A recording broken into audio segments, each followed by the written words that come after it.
Shout out to DVK, man.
Salute, salute, salute. Merry Christmas, man. Happy New Year, man. Merry Xmas, man. Merry Malcolm Xmas. Merry Malcolm Xmas, man. Shout out to you. Shout out to my man Pamela Henderson. Merry Malcolm Xmas.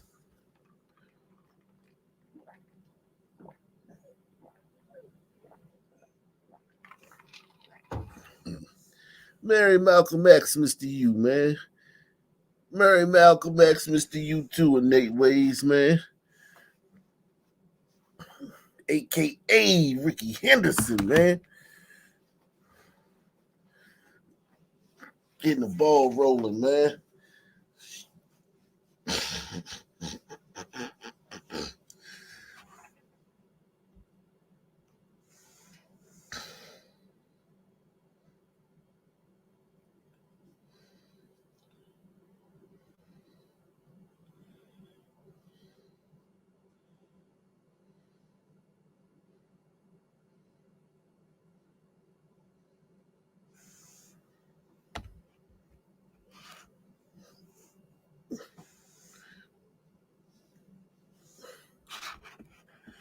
Merry Malcolm Xmas to everybody out there, man.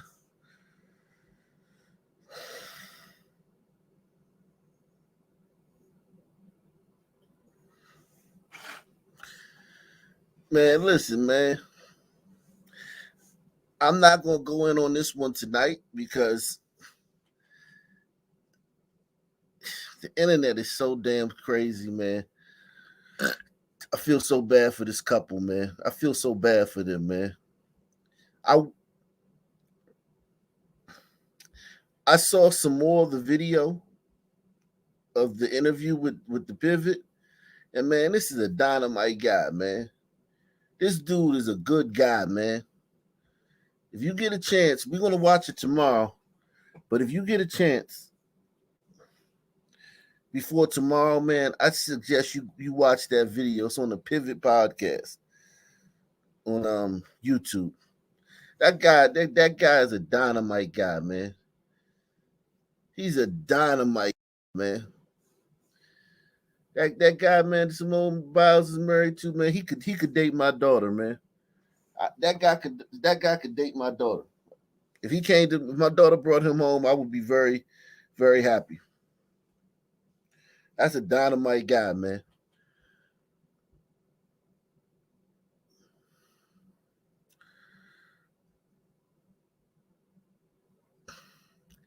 I didn't want to get too deep into it, man, but the people representing their relationship is foul, man. Them people representing their relationship is foul, man. When I say foul, the people that they foul, my nigga. They foul. You heard me? We talking about foul, man. Them people are foul, man. Online dissing these people, man. This is a good young man, man. This is a dynamite young man, man. I was very impressed with him, man, when I watched that, and I want to share it with y'all. I don't want to share it with y'all tonight because it's Christmas, man, and I don't want to, but he's a this is a dynamite young man, man. A dynamite young man. She's a very special young lady too. But everybody already knew that. But this guy right here, man, this is a dynamite guy, man. This shit. When I saw when I saw the rest of the interview, it pissed me off, man. And I'm not even no manosphere type guy, man. But that shit pissed me off, man. Seeing the rest of that interview, man. Seeing how they was talking about Cuz, man. And he ain't nothing like the way they're talking about him. The way they're talking about him, he ain't nothing like that. You heard me? That nigga got down on one knee and proposed to that girl. That nigga got down on that Negro got down on one knee and proposed to that girl. He says, appreciate my dog Don Julio for helping me set everything up. She really had no clue what was coming. At Zofrost, you went crazy on this one, bro. Really made the night special. Look at her face, man.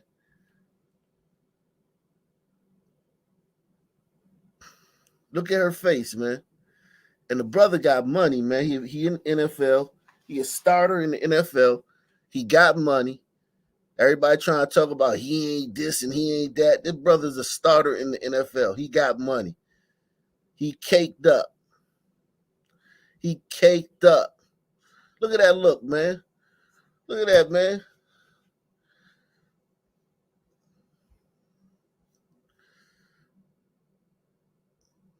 Sisters are evil. If you, that's true. Shout out to whoever just said that.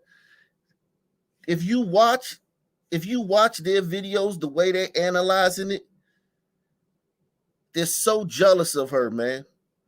They're so jealous of her.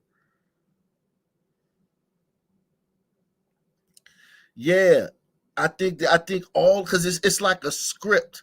I'm not even gonna lie to you. It feels like a script. It feels like they're all programmed. It feels like they all like have been injected with some kind of shit, and they all gotta and they're like drones. It's like they're possessed. There it is. That's the word. It feels like sisters are possessed. This is a dynamite young man, man. You know me, man. I don't just throw that around loosely, man. Pause. This is a dynamite young man, man. He's a dynamite young man, man. A phenomenal young man. This is a phenomenal young man.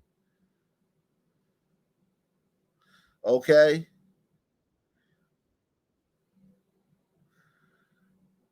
He's a we talking about we talking about a young man who's we talking about a phenomenal young man, man.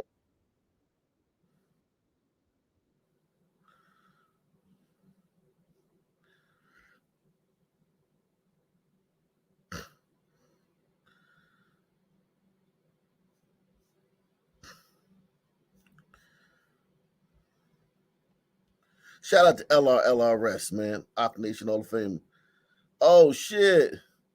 He said you cranking with backyard band right now. Shout out to Osa the Healer, man. He in the go-go, man. He in the go-go, man. Grinding on some ass, man. He in the go-go, man. Pulling up to somebody bumper, man. Shout out to Osa the Healer, man. You gotta come through when I drop the link, man. You gotta come through, man. From live from the go-go, man. The let out or the after party, whatever the fuck. Shout out to Shout out to Eric S. Arc Nation Hall of Fame. He cheating on you tonight, CA. He cheating on you tonight. Um, man, yeah, man, this shit pissed me off, man. The way they talking about this young man, man. This is a fine young man. He's a dynamite young man, man. Look at that rock, man. He's a dynamite young man. This guy's a dynamite kid, man. And I call him a kid because I'm 45 and he's probably like 25, but or 20, 26 or some shit like that. I don't know. But he a kid to me, man. If I seen him, I could smell Similac on his breath, man. But yeah, man, this shit pissed me off, man. This shit pissed me off the way they dogging this brother out, man. That shit piss you off, dog. When you see when you see them dogging people in their relationship, like these motherfuckers literally got married, man. They acting like he ain't married a bitch. And I don't mean to call her a bitch, but they acting literally like he didn't marry her. They're literally acting like he just was like, yeah, oh fuck her and shit. They literally acting like he didn't marry her.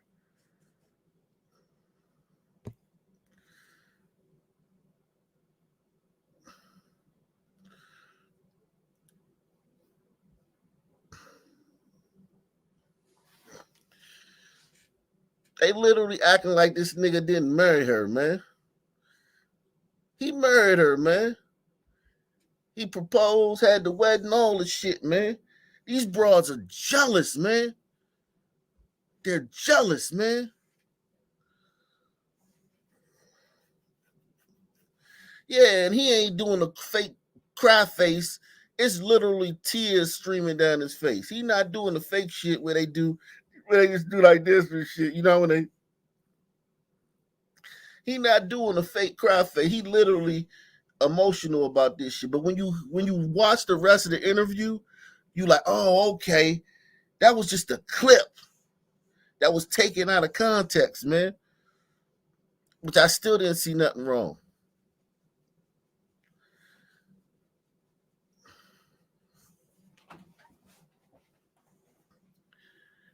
They man, she like him. She loved that nigga dirty draw. If that nigga took a shit and didn't wipe his ass and then went and played ball all day and then came back and worked out and then took them draws off, she would fucking love them draws. She love that nigga dirty draws, man. And he love her dirty draws too.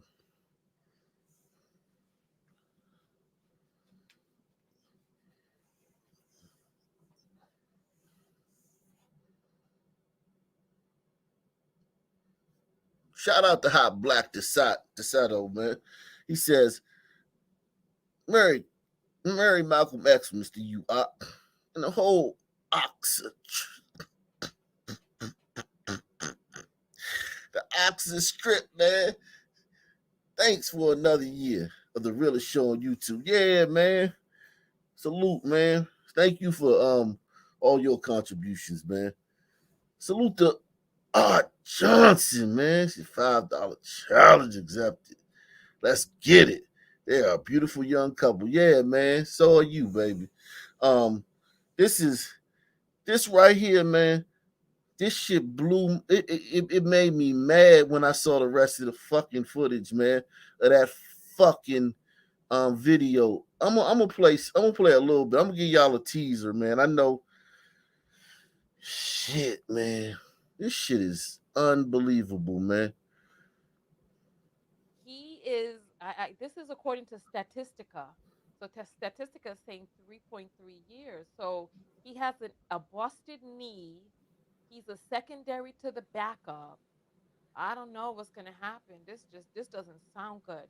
But it says here During his 6 year NFL career, which means he's probably You got 28. retirement age now at this point, the former undrafted free agent earned $375,000 in his solitary season with the Arizona Cardinals, 1.8 million in Houston, and 1 million with the Green Bay Packers.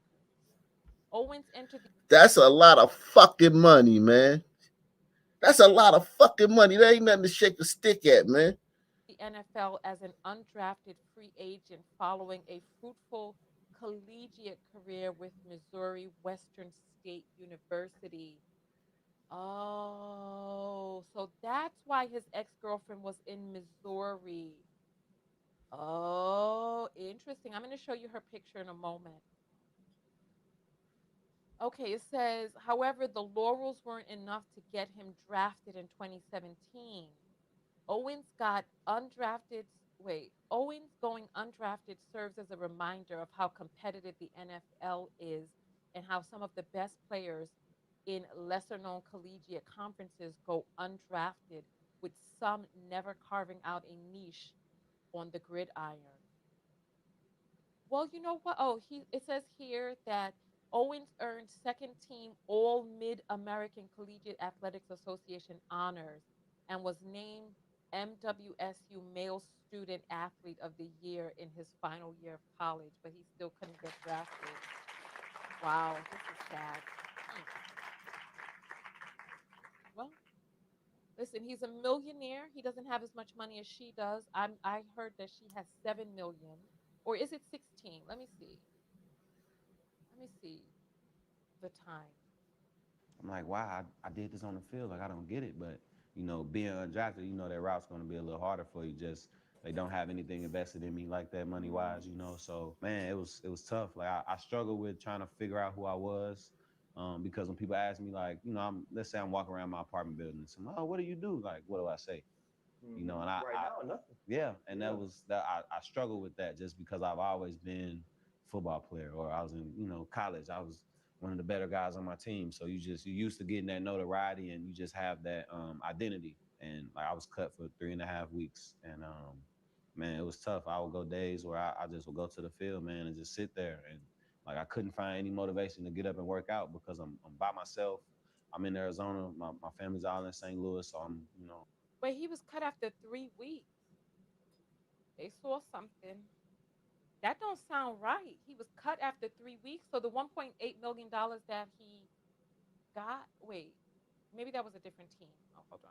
And Right now, nothing. yeah, and Yeah. that was that I struggled with that just because I've always been a football player, or I was in college. I was one of the better guys on my team, so you used to getting that notoriety, and you just have that identity. And like I was cut for 3.5 weeks, and man, it was tough. I would go days where I just would go to the field, man, and just sit there, and like I couldn't find any So he was cut for 3.5 weeks. Okay. motivation to get up and work out because I'm by myself. I'm in Arizona. My family's all in St. Louis, so I'm there by myself with my dog. And it was hot, so I'm just like I felt in my mind I felt like I had no support, but I did. I just didn't want to tell my mom. Like my mom had no clue I was going through what I was going through, because I just as football players we have to. I try to keep that everything's all right. I'm fine. Like the car gonna come. But secretly, like man, I was freaking out. Like I'm like, man, what am I gonna do? Like, I don't like. I'm not gonna say I didn't have a plan B, but this is. I just felt like this is what I was supposed to do, man. Nah, you just know if Plan A works out, it's a lot better than Plan B. Yeah, I've been there. I remember, man. I called one of my best friends, man. He went to college with me. He played in the NFL for a few years, and I'm just talking to him like, bro, like I'm struggling right now, man. Like phone not ringing. I had a tryout at the time, and I went. My trial was with the coach, man. I never forget. I go through. I think I killed a workout. And it's no coaches out there, just scouts. So I'm like, man, this is kind of weird, but whatever. I'm talking to one of the scouts. They're like, we just didn't see that explosion that we seen on film. And I'm like, explode that. That's all I know. Like I had the highest vertical in the whole draft class. Like I couldn't believe it, but I'm like, it's on film. Like if you wanted to know how fast I was, you should just have me run a 40. Like I'm doing DB drills, so I'm thinking slow, smooth Yep. is fast. Stay Like I clean. want to keep feet time on the turf in Indy, and they just man, they sent me home. They sent me to the airport at like 12. My flight wasn't till 7. Dang. And that was the moment. Oh, wait. Wait. You see, yo, Simone, pay attention. When he was cut from the team, he didn't see a reason to work out. He didn't have the internal drive on his own. When he went and he was in front of the drafting people, whatever he called them, scouts, yeah, scouts. When he was in front of them, he wasn't giving them the explosions and all of that stuff. They said he has a 48-inch vertical, so that's not an arm wingspan. That must be the height of his jump. So he can jump 48 inches into the air. So he could jump over Simone.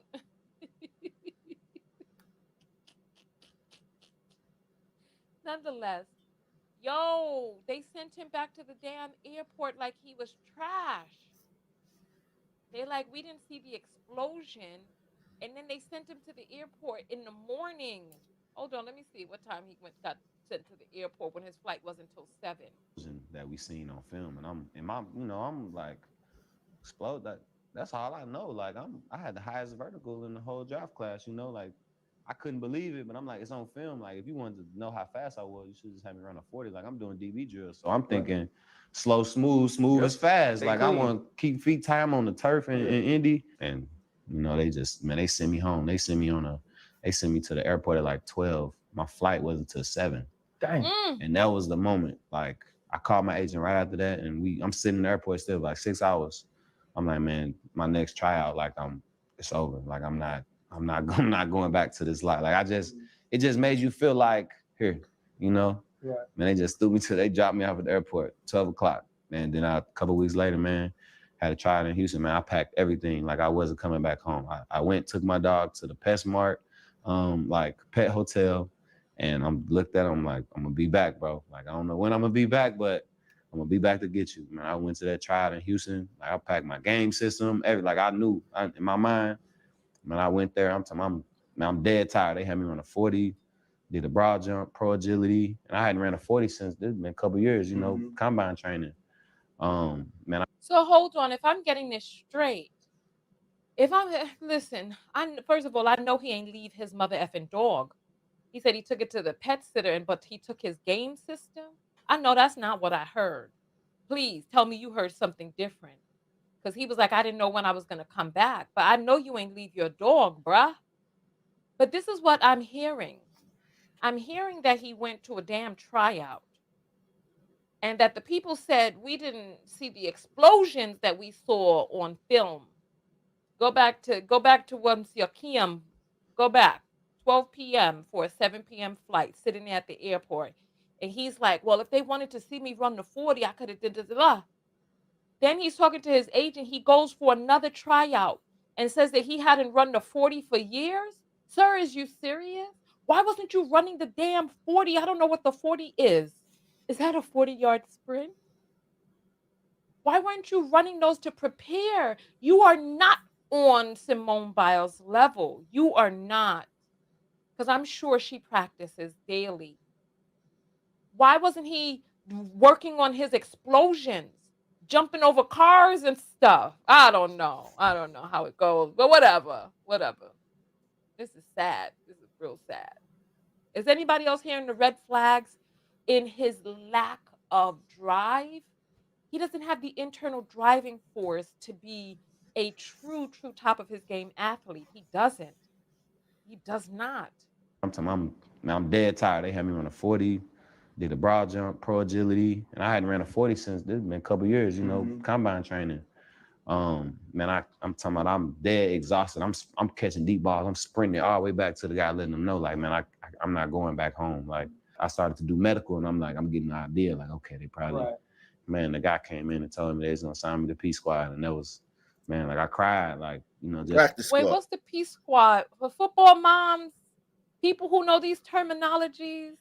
What is the P Squad? Because that don't sound good. That sound like people who twirl the flag on the field. That's what that sound like. Peace Squad, they holding up the flag, twirling it. That's what that sound like to me. to me. That's because, man, I've been there. man, like I had been on that field. Literally, the Cardinals training facility was right across the street. So I would have to go at the later part of the day when it wouldn't be as hot outside. So I would see like my good friends leaving in their cars, driving home, and I'm out here like I got kicked off the field by an amateur soccer team. They're like, we need this field because it was better grass. So they sent me, I had to go find another field that was choppy, wasn't cut up. And man, I'm out there with my little plastic water bottle and my speaker. And then, like I said, man, I got signed to Houston September 29th, 2019. And it was like, That's a testimony though, man. And I think, like your story is when you're going through it, you feel like you're the only person that's ever been through it, and you're the only person going through it at that time. The time we were in 2019 in Houston, we had one of the better offenses. So, that was the year we lost to the Chiefs. So I'm in practice going against these guys. No more. I can't no more. Yo, Simone, more power to you, girl. More power to you. Because it doesn't I guess it's just having like strong people, around you, man, to help. Like my mom, like man, my wife, Green Bay. Yeah, what streets you gonna hit, huh? I hit the streets with my lady, man. How did it feel to win the celebrity couple game? Oh my God. They had the wives and girlfriends on TVs. They did more than the players. They did. Like they had Simone and Taylor on TV way more than Jonathan and Travis. Yeah, it was. I was just glad that I won my matchup. We won the game. That's all I worry about, man. Interviewers asking me like, do you care about them coming to the game? Like it doesn't. I just mess with them. It don't make no difference to me. And just look at them. Yeah. Well, one, that's your wife. Like yeah, that's what it's gonna be to you. That's where it starts. Do you feel like that's so he be talking shit in the public? They like, do you care if your wife comes again? He like, nah, it don't make no difference to me. Really, son? Oh my gosh. See how they misrepresent what he says? You see how they hear what they want to hear? They hear what they want to hear. And I'm telling you, this brother, let me get him on the screen. Yo, Simone, get yourself a step ladder, stand on that, and bust him 2 slaps in his. You know what? Let me be quiet. That is embraced, because even in saying initially, like you didn't know who she was, now, and so does everybody else in the world, and it's like there is going to be a sort of fanfare and attention that goes on with that, even in the privacy of your relationship and what your couple is. But as you play football as well, if she comes to the game, she still is Simone Biles as a singular human and celebrity. Do you feel that's been embraced in Green Bay and it being such a small town? Oh man, they honestly, it's so crazy. The fans, they awesome. They love having us there, and people tell you all the time, it's so happy to have you here. It's just the type of people they are there, man. Like we don't mind that it's a small market. Honestly, in my opinion, like this is the most like locked in and the best football I've played. Just being here, and it just make you lock in, man. Like you don't have all those distractions, and like I said, I go home and I'm watching the iPad, like I'm looking at things. I'm trying to get tips on the offense and see what I can do. You know what I mean? Just to make my game better or make me play this much faster. So, man, like I said, man, it's a blessing in disguise, man. Being young and being married is difficult in itself because you're continuing to grow individually. I need to move, y'all. Get up out of your damn seat. I'm tired. I want to show his ex-girlfriend. I want to do so. This is, some people are saying that this is his true type. This is him. He looks so cute, young, and look at his hair. He looks so cute with a little short haircut. This is her. They had a very public relationship, right? They were together claiming each other online, right? I think she's white because her brother is white, but it's funny that you mentioned that because this right here is her ex before him. So you see she has a type. So when you look at him, you can see that him and the guy that she had before him look very similar because people have a type that they like. And so I was like, is this, I didn't know if that was her man or whatnot, but seeing them laying up in the bed, but him, this is who he grew up to be. And he grew up to be with a woman who kind of looked like her. So he has a type too. So everybody has a type, right? Except Jonathan, right? So Jonathan, this is what, when he had his choice, this is what he chose, right? But he married Simone Biles. Actually, when he had his choice, he married Simone Biles. Did he marry this girl? Did he marry this white girl? No. They misrepresent everything this brother said, man. They misrepresent everything he does. And I'm telling you, man, women are going to start going at him, trying to throw the ass at him. Press one. Every woman in the world is going to now try to throw the ass at him. He going to have so much pussy coming his way that it's going to be very hard for him to stay faithful, because they're going to try to destroy his relationship. Women are going to actively try to destroy his relationship with Simone. This is who he chose. This is who he wanted to be with.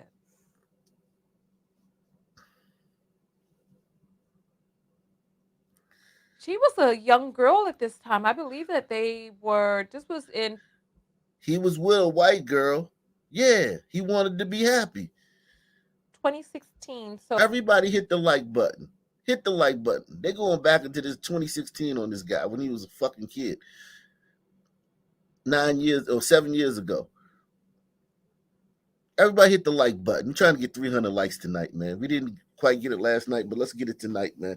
Salute to Adolf Diversity, man. Hell Adolf, man. Hell Diversity. So that is what, 8 years ago? Look. And what was he, like 18? This was the beginning of college then? I don't know. I think he's 26 now. So yeah, listen, this is so, people are positing all different types of things. I'm just showing you who it is and what it is that he gravitated towards. And remember, he does not come from a wealthy family, so it's not like they were living in the burbs and all that other stuff where he just grew up around these girls. And no, this was when he went off to school. This is who he wanted to be with. He chose her, and that's who he. Why are you all saying she? And why they acting like? Why they acting like this girl? This white girls in college, they throw themselves at athletes. You talking about Simone Biles was chasing him? Them white girls in these colleges, man, they chase them black athletes, man. They hunt them black athletes down, man, way worse than Simone Biles. Simone Biles ain't got nothing on a white girl in college chasing down a black athlete.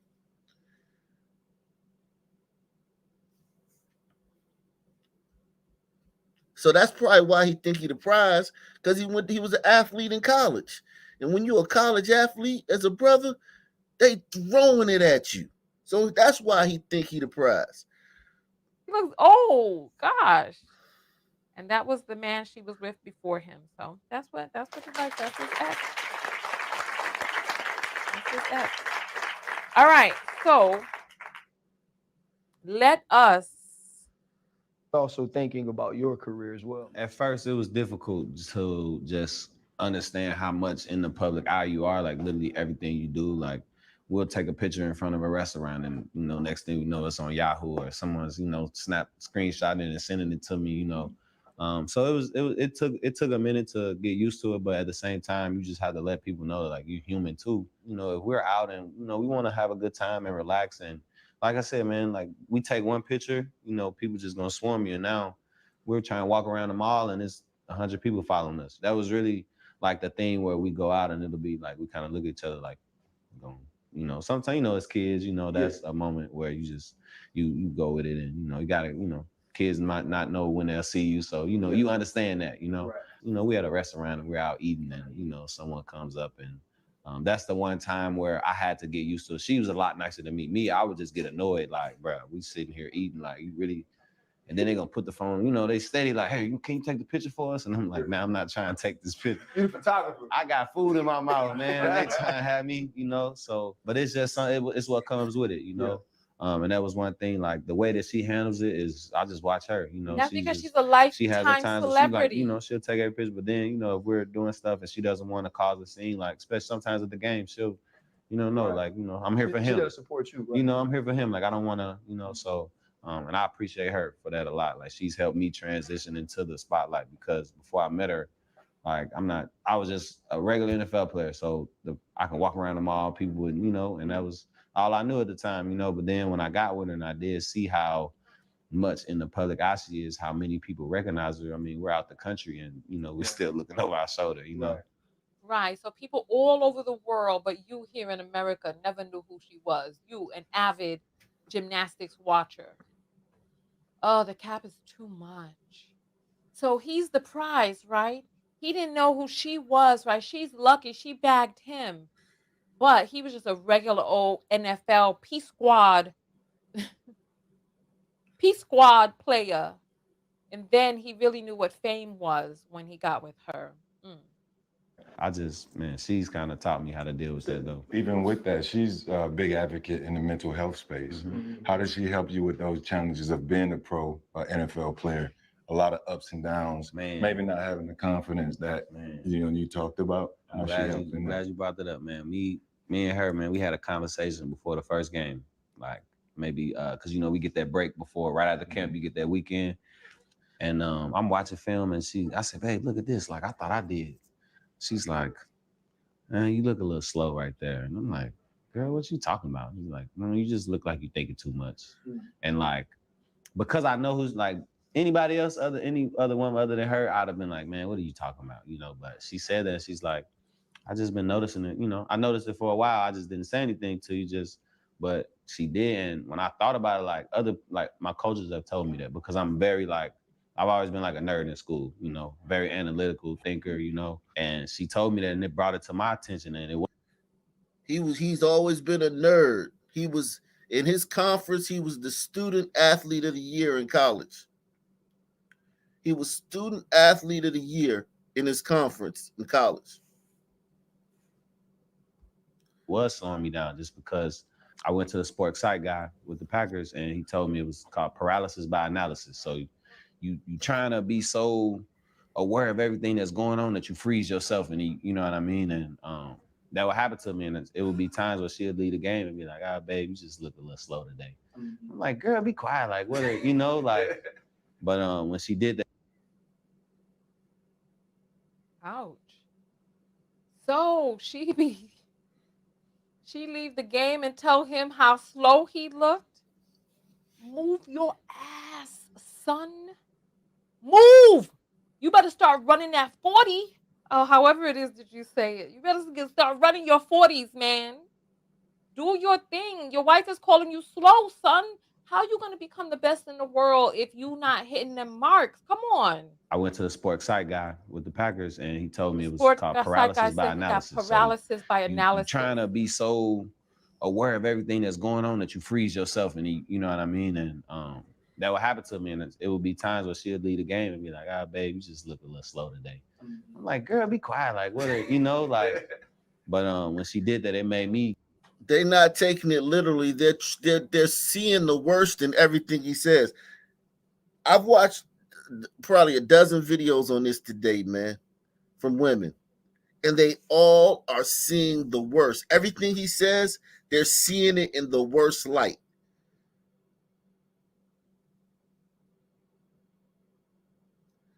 They're nitpicking him. They're looking for anything to ding him on. And they're all doing it. It's like a script. You know, had to work on myself, you know, because I did realize like I was confident, but it was almost like pretend confidence just because I know I'm supposed to be confident because I'm in the NFL, you know. In my mind, I still hadn't proved myself enough. And man, we had that conversation and I went, you know, to the sports psych guy. I just talked to him about it. And he just kind of telling me everything that was going on. And he told me about like imposter syndrome and just thinking that you are, everyone else thinks that you're something else, and but in your mind, you still don't feel like you deserve it. That was really something that I was dealing with. Sports psych guy. This guy still has low self-esteem. Yo, this is dangerous for Simone, for real. So he's in the NFL. This is not going to be made better by being with this super mega star because there's not enough that she can give him to make him believe in himself. There's just not enough. He has to believe in himself for himself. This is sad right here. This is sad. So he has imposter syndrome. He has self-esteem and self-worth issues. Man. A few times a week, man, talking with him, and she told me though, she's like that's what I like right there, and just seeing how fast and just quick and just making fast full speed decisions. It was a game we had against the Rams. I'm in cover 3 in curl flat. Quarterback dropped the snap. It's a rainy game. He dropped the snap, man. I shoot the B gap, like, you know what I mean? Like I said, I'm in coverage. I shoot the B gap, and I go get a strip sack, and it's like critical part in the game. And it wasn't even, and she's like, I was surprised you went that fast. Like, I didn't think you were going to, you know what I mean? And so that was the moment I told her, I was like, damn, Simone. First of all, I don't know what he's talking about. He cracked the snap and he got the B gap. And this is why when the men dem is playing their video games and watching their sports and stuff, I absorb what I can from the side. But other than that, I clap and cheer, but I don't know what are they talking about. He cracked the snap and he got the B gap, and she was like, "Oh, I didn't think you could go that fast." Yeah, she put some pep in his damn step by criticizing him, even though his esteem is low. Them criticisms be working for these low esteemed men. Yo, that's his wife, man. Salute to Sebastian Kim, man. Merry Oxmas, man. Been an Ock Nation soldier since 2020. I'm re-enlisting for another tour in 2024. Thank you for your service, man. Thanks for the 3 to 4 hours of entertainment and realism every night. Everyone in the nation needs to hit the like. Shout out facts. Shout out to you, Sebastian Kim, man. Ock Nation Hall of Famer, man. Peace to you, man. Salute to Miss S66, Ock Nation Hall of Famer coming through. Merry Christmas, Ock. Yeah, man. I just wanted y'all to see the hate. The hatred that they have for him, man. They're literally. I watched a video where a gay girl, she was like, I'm a lesbian. And then she was saying that he has feminine energy. It was literally a lesbian complaining that this guy had feminine energy. I shit you not. A lesbian was literally complaining that he had feminine energy.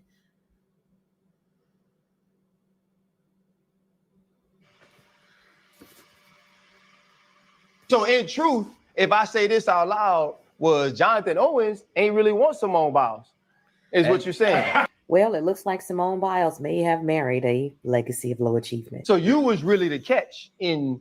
I always say the men the catch, man. I always say we the catch, man. Yeah. So a man who in an interview says that he didn't know who she was, he didn't want her, and that she chased him down, and basically he gave her a shut up ring. I'm gonna let you guys look at the interview that he did with some other guy.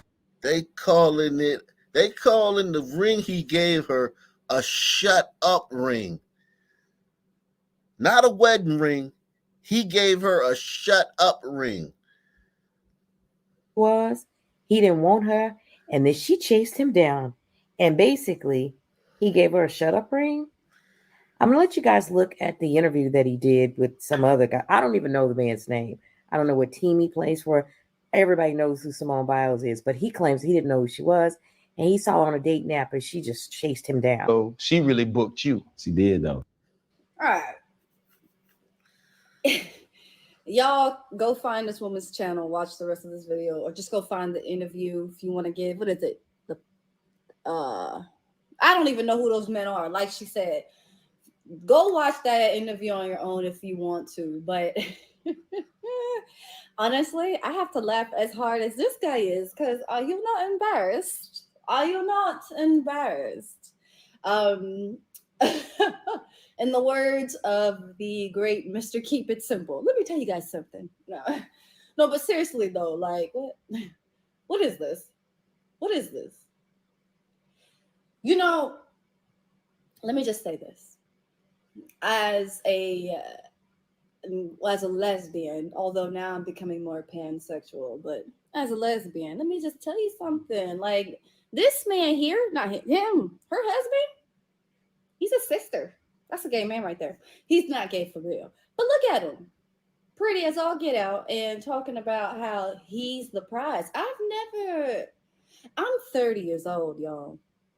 I'm 30 years old. And believe it or not, I've actually have experienced a lot of life. Thank you, Jesus. And you know. And I can honestly say that, you know, I'm also a little bit of an old soul, but man, even as a lesbian, I didn't think I would ever see a time when men wanted to be feminine so bad, like so bad. I mean, there's nothing feminine about this guy, and I mean nothing. There's zero feminine about this guy. He didn't say anything feminine. Nothing. In no way did he act feminine or do anything feminine. They're just nitpicking him because they hate the fact that Simone Biles is happy. They want to ruin this for Simone. I'm telling you, man.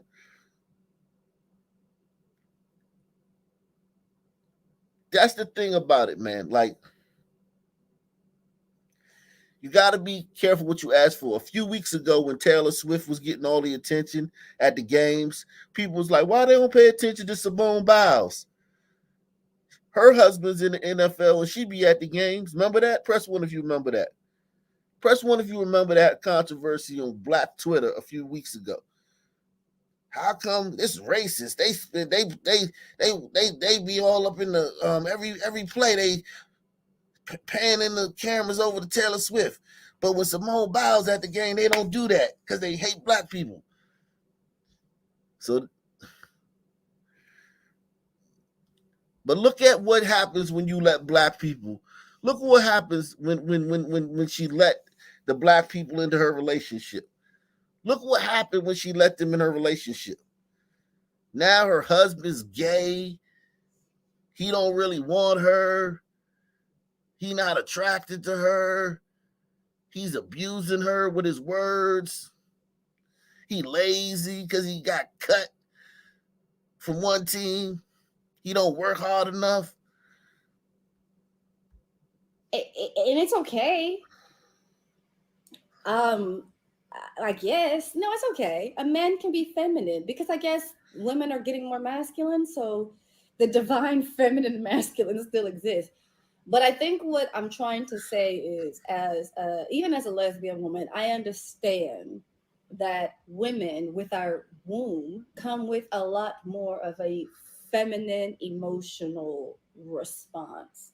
And so, what does this mean for gender norms? What does this mean when we have biological men with that level of testosterone now adapting feminine thought patterns? And you know how they say, like, look at how they talking about this guy, man. Listen, man, I just wanted to show you a little bit. Let me drop the link, man. It's sad, man. It's sad, man. This shit is sad, man. This shit is sad, man. The way they doing, and it's all to destroy her. They want her to leave him. They really want her to, they would listen. These women would be so happy if they woke up tomorrow and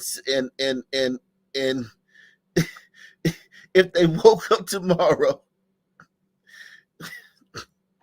and Simone Biles is like, I'm leaving this nigga. Newsflash.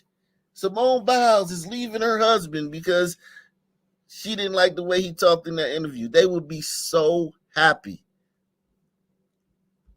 These women would be so happy. They would love it. Shout out to Verdant Glider, man.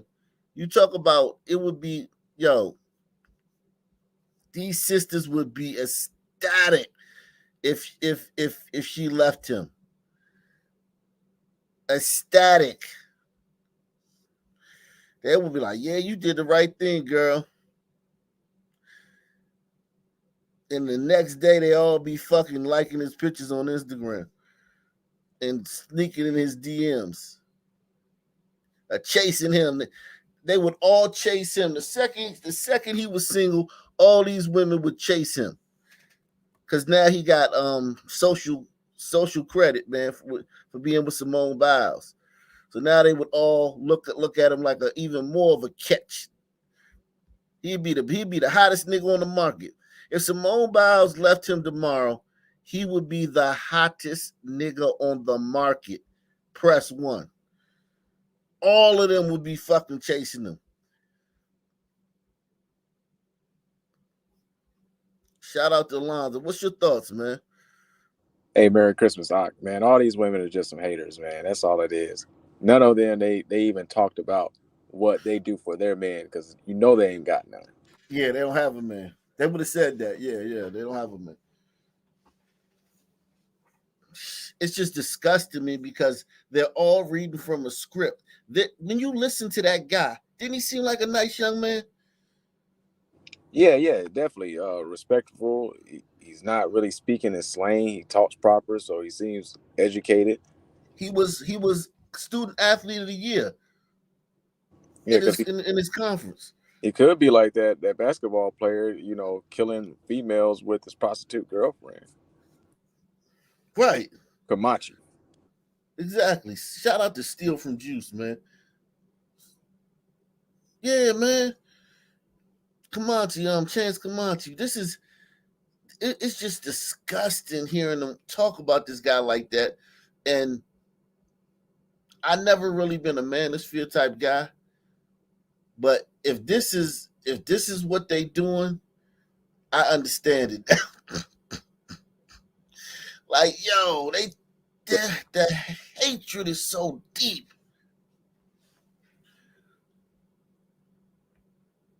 And then if you peep what that woman said, she said she's a lesbian, but she's transferring over to a pansexual. So that means she's tired of only women, and now she really wants a man. Yeah, but she's a lesbian with masculine energy, talking about he has feminine energy. I mean, think about that. You got masculine energy, but you talking about he got feminine energy. But the moment he slid in her DM, she would be feminine and everything would be all okay. Dude, listen, man. I literally hate this shit, man. I literally hate this shit, man. This shit is so disgusting, man. I mean, it's so disgusting the way they act. So disgusting, man. Now, I mean, disgusting. Look at this. Let me get to this girl right here, man. Another dark skinned chick.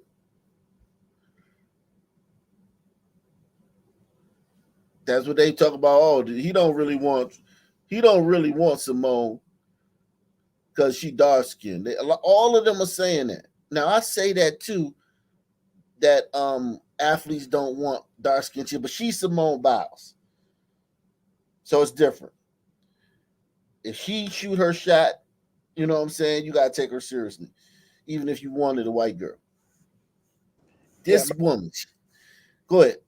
Even even if he did have a type, he liked white women, Hispanic, Asian, or whatever, that don't mean that he can't fall in love with a dark skinned woman. Like, because for example, Exactly. I have a type, but who I married is dark skinned. I mean, it doesn't matter at the end of the day. Exactly. Exactly. Like, exactly, man. Like, they trying to act like the white girls not shooting their shots at these athletes. Like, these dudes is just, you know, they struggling and shit to meet white girls. No, these white girls are at the games. They're throwing it at these niggas. When the players is walking to their cars after the game, a bunch of white girls in the parking deck. They out by the bus. They chasing them dudes too. They lined up like lines at New Year's Eve shop. Yeah, man. And this woman right here, this dark skinned woman, she got a fucking husband. Well, she had a husband. This woman right here, Black Twitter's upset about this. I mean, Black X, Malcolm X is upset about this. They said, sending our thoughts and prayers to the family and daughter of my sorrow, Robin Simpson, a Houston. She's of Houston. She was stabbed over 100 times by her husband, who cut the heart out of her chest and the brain out of her skull in front of her 8-year-old daughter while the police were standing outside the house. She called them twice as he was chasing her through the house with a knife, and yet they waited to come in. Her husband has since been granted bail, and her family wants it revoked. Sign the petition and read more about her story. Wow. She got 11, almost 12,000 people signed this petition. Hold on, but I thought they said they wanted, justice reform and bail and police reform. Well, not when a nigga chasing you with a knife. You know what I'm saying? Only when it's cool, when you know what I'm saying, when it's safe, you know what I'm saying? Then they want to yell at the police and scream in the police faces and shit and all that bullshit. But when a nigga chasing you with a fucking knife, yeah, man, get the police over here stat. But they're surprised that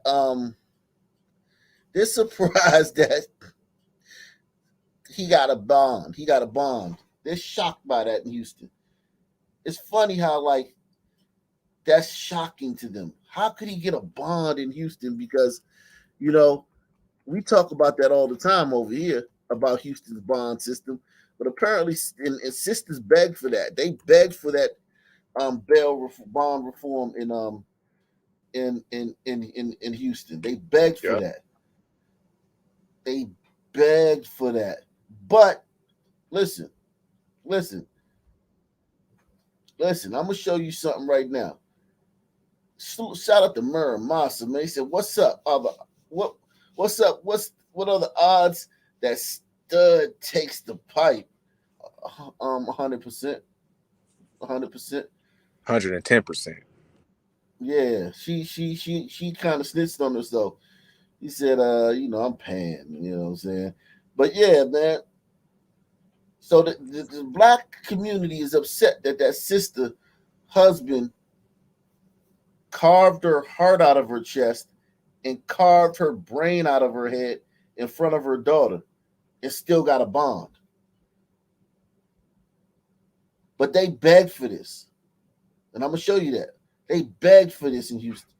In our ongoing series, Breaking Bond, we've been telling you how judges are freeing repeat violent offenders from jail by granting them multiple felony bonds or personal recognizance bond. It's cost more than 130 Harris County residents their lives. Tonight, we're going to tell you which judges granted bonds to the most. This was a few years ago. Is that not enough to stop it? In a year and a half, violent felons out on bond just in this one county, Harris County, Houston, killed 130 something people in a year and a half. And they wonder how this dude who carved his wife's brain out of her head and carved her heart out of her chest in front of their 8-year-old daughter. Got a bond. 130 Harris County residents their lives. Tonight, we're going to tell you which judges granted bonds to the most defendants who are now murder suspects. Fox 26's Randy Wallace joining us live now from Southwest Houston. Randy. If a decision you made may have cost another person their life, would you at least feel like you owe some sort of an explanation? If your answer is yes, you're obviously not a Harris County Criminal District Court judge. They apparently feel like they owe none of us an explanation. The 138 Harris County residents who died due to the courthouse revolving door include an 83-year-old grandmother, 3 police officers, and 3 unborn children. Sadly, gliders in there. 138 victims of felony bond reform. Oh yeah, there's a whole lot of gliders in there. You think a lot of these these dudes have been released to go kill again are gliders? I would say some. Yeah, I some. would wager some are. I would say about 10% or 10% up or 8, maybe 8%. 8%. Harris County is Texas, so I would say about 8%. People of color and minorities. Even though there's no court order mandating it, newly elected criminal district court judges took it upon themselves to grant bond to almost all defendants appearing before them, no matter how lengthy their criminal history. We've seen defendants on 5, 7, 8, 10, 12, 14 bonds that you never saw ever. 14 bonds. So that means you've committed 14 acts after another, and they keep giving you bonds. That's definitely glider. That's why that brother is out on bond. He literally cut her head open and pulled her brain out in front of his 8-year-old daughter to send a message, and cut her heart out. And the judge let him out. The 138 victims of felony bond reform are just the ones we are aware of. Keep in mind, you got hundreds of murders that haven't been solved. So we know this is kind of a lowball number. Here's the criteria for our research. The defendant turned alleged killer had to be free on multiple felony bonds. So what do you think? Hombredos. Yeah, a lot of hombredos.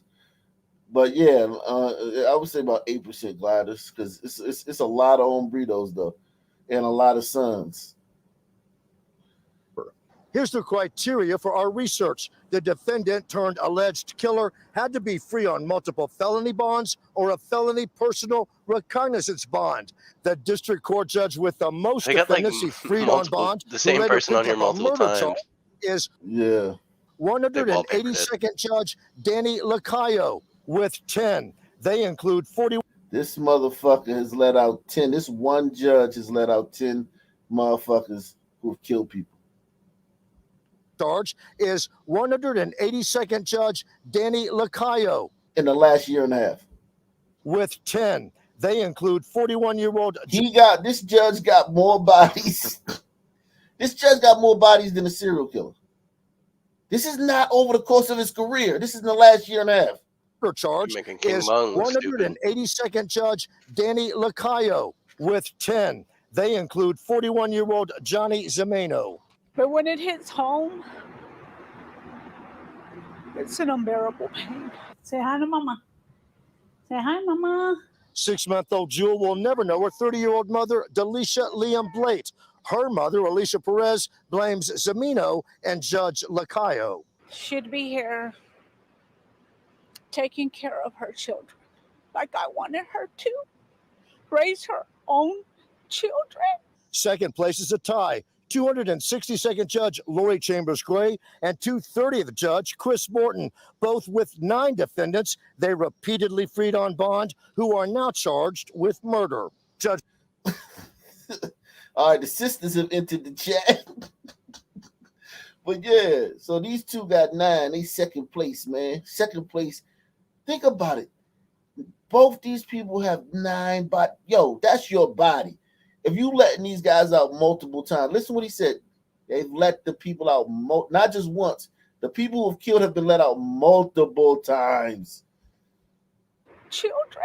Second place is a tie. 262nd Judge Lori Chambers Gray and 230th Judge Chris Morton, both with 9 defendants they repeatedly freed on bond who are now charged with murder.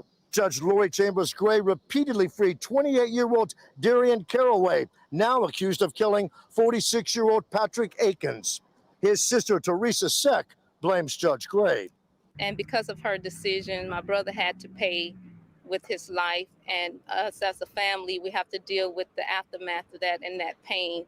230th Judge Chris Morton gave 30-year-old Jesus Gallegos 5 bonds in just a 1-year period. Now that one, he gave this guy, look at his nose. You wouldn't give, just looking at his nose, you don't give this guy 5 bonds in 1 year. That means he got arrested, got a bond, got rearrested, got a bond, got rearrested, got a bond, got rearrested, got a bond, got rearrested, got a bond, and then killed somebody. Nah. If there's some people get bonds, we get bonds too, Chief. Yeah, man, this is for all the wicked haters, man. You see how Hispanic burritos do it too, man. Burritos do it too. 230th Judge Chris Morton gave 30-year-old Jesus Gallegos 5 bonds in just a 1-year period. Now Gallegos is accused of murdering his 43-year-old girlfriend, Rita Acosta. He's dating that. She left a beautiful family behind. Of course, man. And then they wonder why men should be the prize. Of course, my man with the lazy nostrils got that. Damn. Yeah, she friend zoned a doctor. She probably friend zoned a lawyer. She probably friend zoned a dude who owned his own construction company and chose. Oh yeah. I figured he got that by getting punched in the face. Oh yeah, right. He's a bad dude, man. Somebody probably hit him in the face with a weight. Like, you don't get that from getting punched. Well, I mean, some people can punch you and do that. Gallegos 5 bonds in just a 1-year period. Now Gallegos is accused of murdering his 43-year-old girlfriend, Rita Acosta. She left a beautiful family behind. Coming in third, 180th Judge Deshaun Jones. He repeatedly freed 8 defendants, now accused of murder. Jones. So listen, man. These are murder. These people are murderers. Yeah, they definitely have blood on their hands. Repeatedly. It's not just you release the person one time. It's you repeat. These are people that have been repeatedly. Like, you remember the old days, the judge, at least in the movies, but I seen this in real life. The judge say, man, don't let me see you back in my courtroom. You know what I'm saying? Like, yeah. Your bond has been revoked. Yeah, man. It's like, man, I'll let you go this time, but if I ever see you back in this courtroom, man, your ass is grass. Jones gave Teresa Balboa a PR or get out of jail free card. She's now accused of killing 6-year-old Samuel Olson. Shit. I have contacted all of these judges more times than I can count. If any of you want to respond on camera, you know how to reach me. Salute the Verdant Glider, man. Shit, man. I mean, this is what some people don't know what's going on. They talk a lot on Twitter, but because they're acting like this woman's case is the first case where this has happened. They're acting like this is because Black women are the least protected. Yeah, not only that, but they also believe that the only people who qualify for these fucking, bonds or gliders for the most part. Exactly. They're like, I mean, they live in a world where delusion doesn't quite cut it. No, it doesn't fully capture it. Shout out to Nate Ways, man, Ock Nation Hall of Famer, man. He says he gifted 10 Ock Nation memberships. That's big, man. Nate Ways in the building. Nate Ways, a real one. Yeah, Nate Ways, man. He's Mount Rushmore, man. So this guy. Look at this. Look at the most disrespected person in America is the Black woman. The most unprotected person in America is the Black woman. The most neglected person in America is the Black woman. And the person that calls 911 the most is the Black woman. Oh, yeah. And the person that protested hardest to get the police defunded, which led to all this shit and criminal justice reform, is the black woman. And they're also the same group that has the highest per capita violent crime rate among women. And they voted Democrat the highest, 97%. No other group votes for one party more than 60%. They vote 97%. Right. Well, the only reason that the Simpsons are the most all of the above is because they're proximal. Oh, these, yeah, true indeed, true indeed. The reason that they're the most respected and yada yada yada yada yada yada is because they're with the brothers. Fucking facts, man. This shit where it's like, oh yeah, they're suffering at the hands of gliders, and they're weak and vulnerable to gliders. Just the biggest fucking cope and lie. Yep. The question like was that new movie. You seen the trailer for the Magical Negroes? Yeah. Right. That's what they're going for. Yo, it doesn't matter what it don't matter what the demographic is, Chief. It does not matter. It is proximity to, well, you know.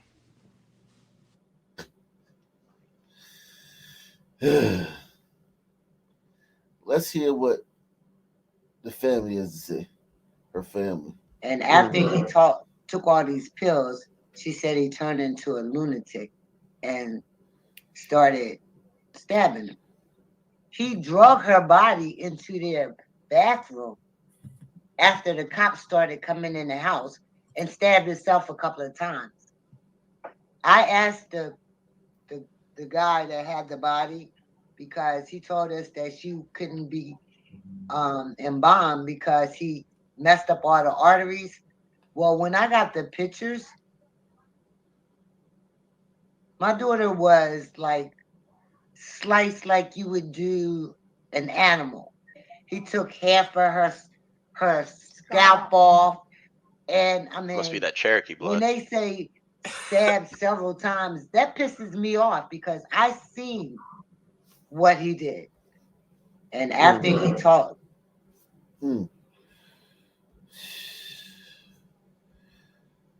So yeah, man. Everyone's upset about this. Justice for Robin Simpson. Everyone's upset. About this. Oh God. I am. Go ahead. What? No, I'm just saying, not this faggot. Oh, your mic is you in and out. Okay. As the advocate, ally, and activist that I am on all things kinfolk, I wanted to update the people on Robin Simpson. So apparently in Houston, Robin Simpson called 911 about her husband running through the house chasing her with a knife and saying that, he was being very aggressive. They had gotten into an argument. He was saying that he wanted to kill himself. Mind you, they have an 8-year-old daughter who was also in the house. And the first police officer showed up. This is in Houston. The first police officer showed up. But right when he showed up, Robin's phone hung up. And he decided to wait outside of the house until his partner or backup, whatever, arrived. By the time they got into the house, Robin's husband had stabbed her over 100 times. He cut her heart out her chest. He scalped her. Peeled her skull back, started taking her brain out. And then he also started stabbing himself in front of the 8-year-old daughter. So the issue now comes that the Houston Police Department arrested him for murder and aggravated assault on the count of the 8-year-old daughter. But he's up for bail, $340,000. You only have to pay 10% of that. And so now Robin's family, they have a petition going around to get his bond denied because this was an extremely gruesome crime. In Houston, you can butcher someone like a hog and have their blood all over you, guts everywhere, and their brains in your hand, and still get a fucking bond. And this is what they add. Because here's the thing, they demanded this. It wasn't even an ask. Them sisters demanded this. It was just 3 years ago too. It wasn't like 20 years ago. So it's like there's no way they can deny it. We got all the footage. We got all the sisters saved the country. Remember, they saved the country by getting Biden, all this shit. Yo, this really puts that whole careful what you wish for into perspective. Definitely, man. Definitely. We begin tonight at 9 with a breaking bond report that just may be hard to believe. A teen charged with murder violated his bond conditions more than 36 times. And he's now accused of shooting at a 17-year-old girl. Fox 26's Randy Wallace joining us live on his exclusive ongoing series. Yeah, Rashi, we first told you about Corey Hodge back in June. The 18-year-old could be a poster guy for breaking bond, and police just keep finding more victims. These are my personal journals that I write to my son each day to cope with what I'm going through. Stacy Langham's 18-year-old son, Diego, will never read what she writes or hear her voice. Police say 18-year-old Corey Hodge killed Diego Langham and shot and wounded his friend on April 17th of last year. I immediately thought Harris County was to blame because he shouldn't have even been out to even commit that crime. So they're the ones to blame. Langham has every right to blame the revolving door at the Harris County Criminal Courthouse. Hodge's alleged shooting crime spree began when he was 15. For shooting one of his neighbors. So why was he even allowed to be walking the streets of Houston? On July 12th of last year, just 4 months after he allegedly murdered Diego Langham, police say Hodge shot and wounded another man. Last October, he posted bonds totaling $370,000 and was a free man. His bond conditions included a GPS monitor and 24-hour home confinement. You're supposed to be on a GPS. Yeah, you can't keep the sun man down, though. 24-hour house arrest. None of that happened. And all of this happened within days and weeks of getting out on bond. According to a bond condition violation report, Hodge violated his house arrest condition at least 37 times, but it took more than a month for anything to happen. And I feel as though that's why a lot of these criminals are doing what they're doing, because there's no punishment. A few days ago, Hodge was charged again with aggravated assault with a deadly weapon. Police say back on May 1st, he and another teen shot a 17-year-old female at this apartment complex in the 2800 block of South Derry, Ashford. Hodge is now behind bars with no bond set. As far as Stacy Langham is concerned, that's where he needs to stay. He didn't just murder my son, he murdered an entire family, because it hurts each day we have to wake up and my son's physically not here.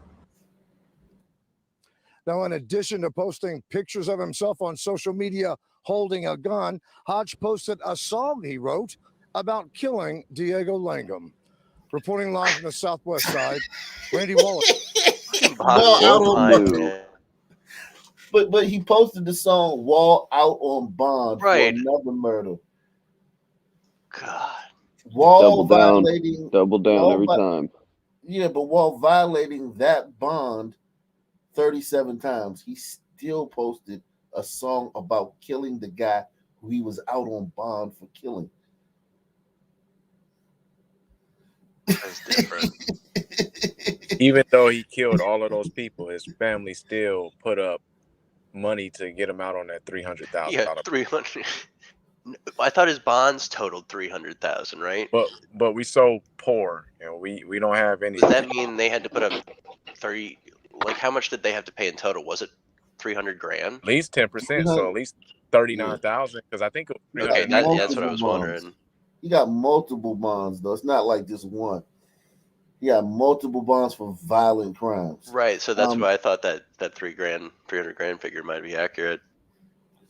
Yeah, it's just, man, it's just sad, man. It's really hard to fathom how like emboldening people. Like, this is worse than emboldening people. What that guy just did it's worse than emboldened. You can't even like he posted the song admitting to killing the guy who he is out on bond for killing while simultaneously violating the bond conditions 37 different times. Hey yo, man, rap. It's art. You know, didn't mean anything. Look at the Thugger case. And here you go, you got these idiots. This is 15 days and 13 days ago in Houston. Action, action, action. We sent so many petitions and support letters for their parole. We almost, just like 2 or 3, shut down their DOC website. Action, people. Get your family back. As we reflect on the impassioned words from the panelists there, the organizers of Rock Nation's Social Justice Coalition Summit want everyone to carry this torch of hope beyond the summit's confines. According to them, it is not enough to be mere spectators in the theater of justice. We must become active participants, driving meaningful change within our communities and beyond.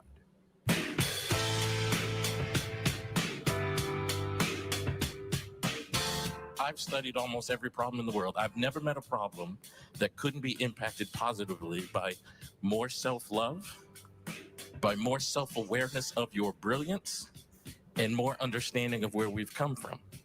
And I think as a Black community, we need to, A, do that, and then B, be vocal and verbal about it. And what do you want people who participate in this summit to walk away with?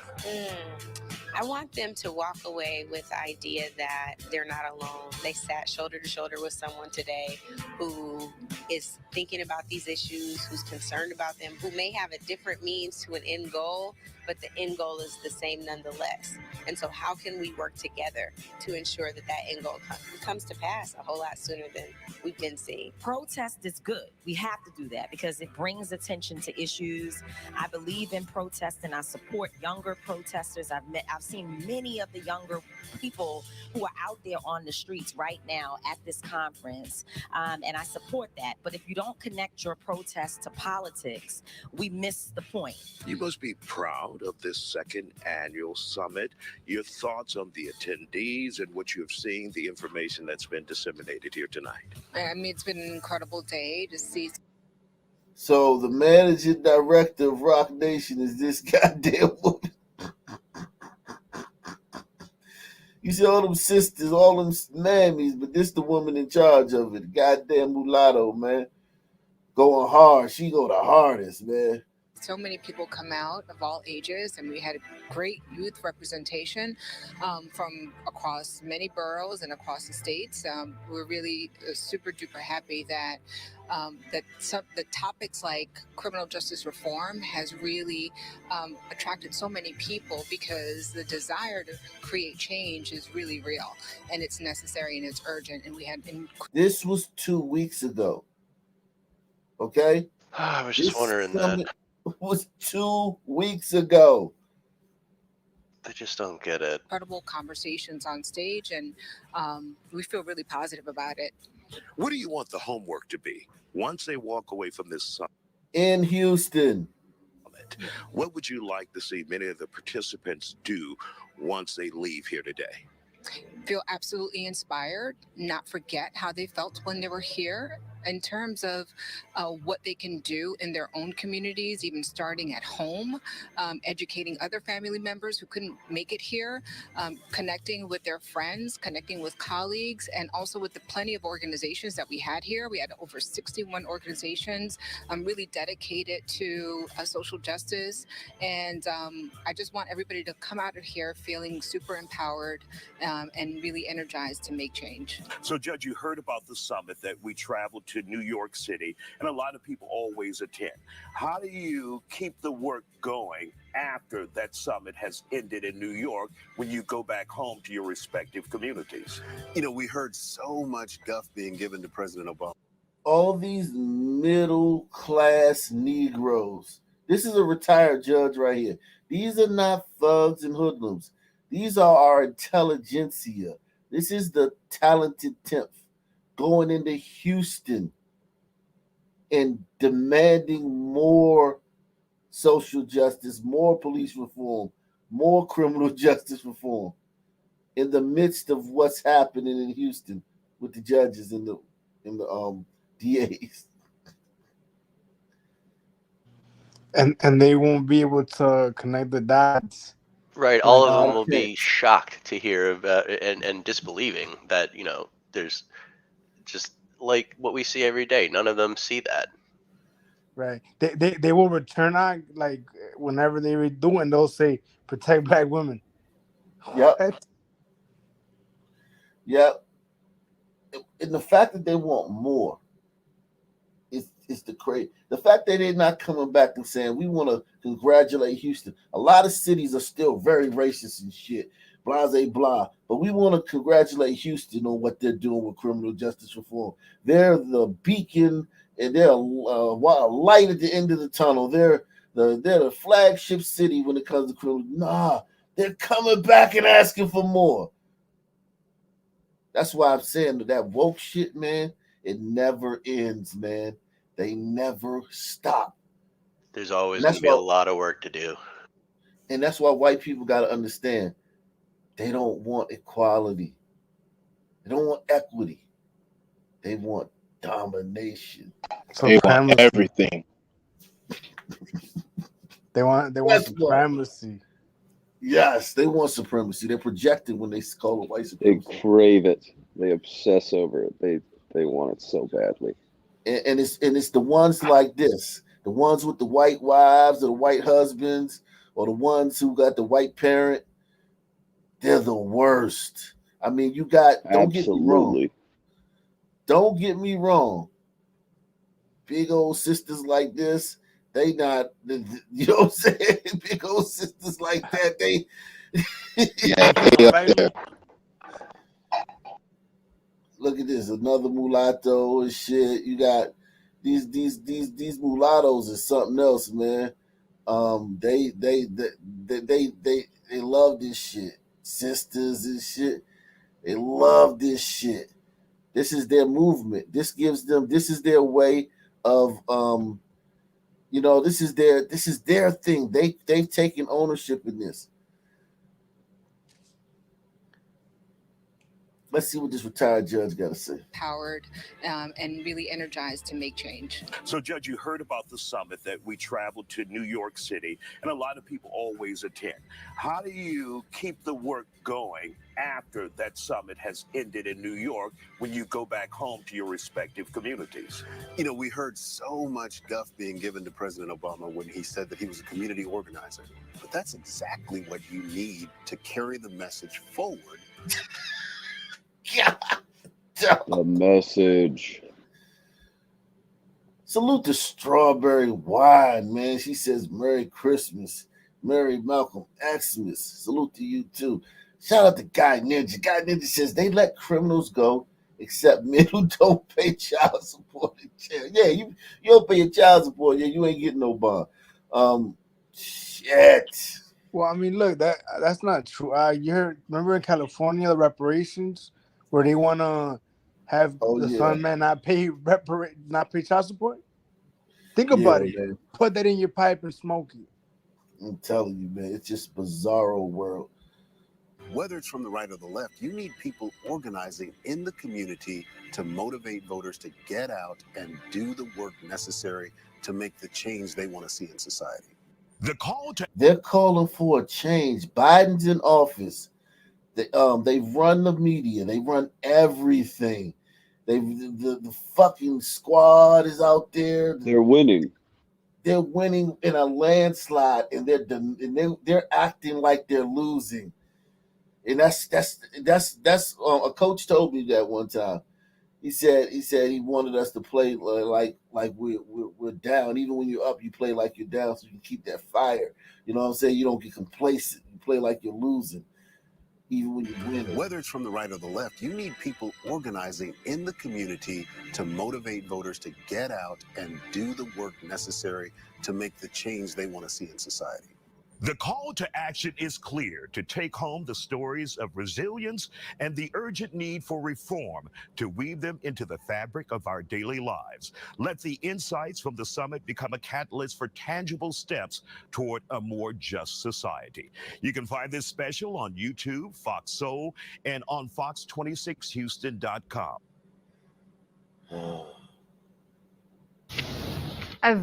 We did that yesterday. Oh man, listen, man. Let me show this sister again, man. This sister's face, man. She's dead because of this shit. The reason she's dead is because of shit like this. Robin Simpson. She's dead because of shit like this. That's why she's dead.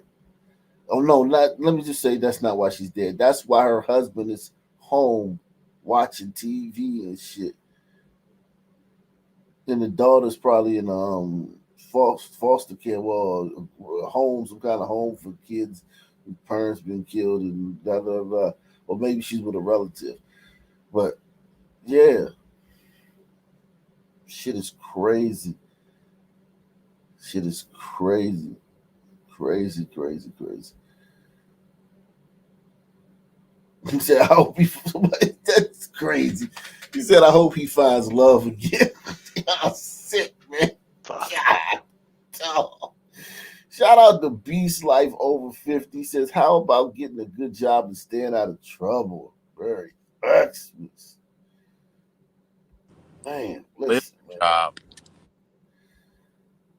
It's just crazy that they're doing like the fact that that summit was 2 weeks ago is literally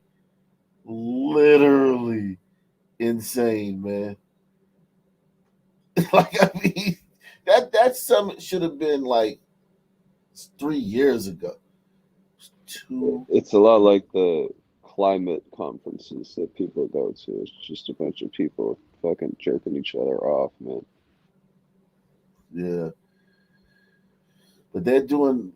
You gotta give them. You can't take them lightly. Like they not just jerking. They making changes, man. They getting shit done. Don't just minimize them. They're doing shit like that. That work. The doing the work. They're doing the work, my G. Yeah. At this point, it's like, why even arrest the criminals? Yeah, your mic's still jacked up, man. But Yeah. that's kind of racist. What you just suggested, though, bro. Arrest the criminals. Shame on you, racist. They are. They're just being let go. Salute to Dina, man. Dina says, "Happy New Year. We'll become a member soon." Yeah, salute to you. This was last night. Merry Christmas. Merry Malcolm Xmas to you too. This was last night in Houston. We're following breaking news this morning out of Southeast Houston. One person was killed and 4 others were injured after a shooting outside a nightclub. It happened on Monroe and Glen Vista Street. That's where our TJ Parker is live now, where he spoke with heartbroken family members. Yeah, absolutely, Kathy. We just spoke with the brother and sister who says their younger brother is the victim. They identified him as Isaiah Parker and say they were just at a family Christmas party hours before this shooting. It's going to be multiple individuals armed with weapons. Do not have specifics in terms of how many were armed with weapons, but obviously it does appear that there were at least 2 with the back and forth. Some of the stray rounds did cross the street. Police say the shooting happened near the parking lot here and that this started with some type of dispute between 2 groups of people. When they got here, they found the 20-year-old with gunshot wounds laying on the Gulf Freeway service road. People who were here tried performing life-saving measures, but sadly, he did not survive. Police say 5 other people took off in a blue Toyota Tundra, with 4 of them being dropped off at an area hospital after they were shot.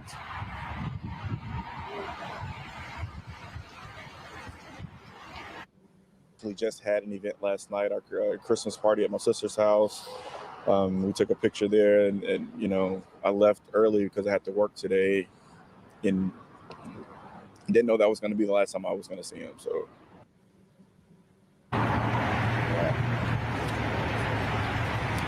With the license plate number JLX0756, which they believe was stolen. Let's bring it back out here live again. Police have been out here for several hours. As for those other people who were shot, 3 of them are said to have non-life-threatening injuries, while one of them is in serious condition. Again, police are asking if you have any information on this to give them a call. We are live in Southeast Houston this morning. I'm TJ Parker, KPRC 2 News. Wow. The 738th mass shooting this year and the 428th shooting with the gunman unknown. Action. Damn.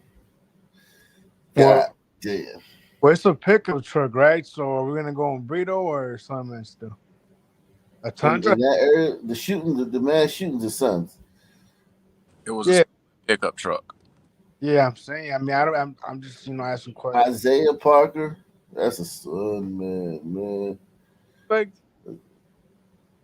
Isaiah Parker, that's the one who got shot. And Burritos really don't be shooting sons in like clubs and shit. It usually be sons. When Burritos go to burrito clubs, the sons go to sons clubs.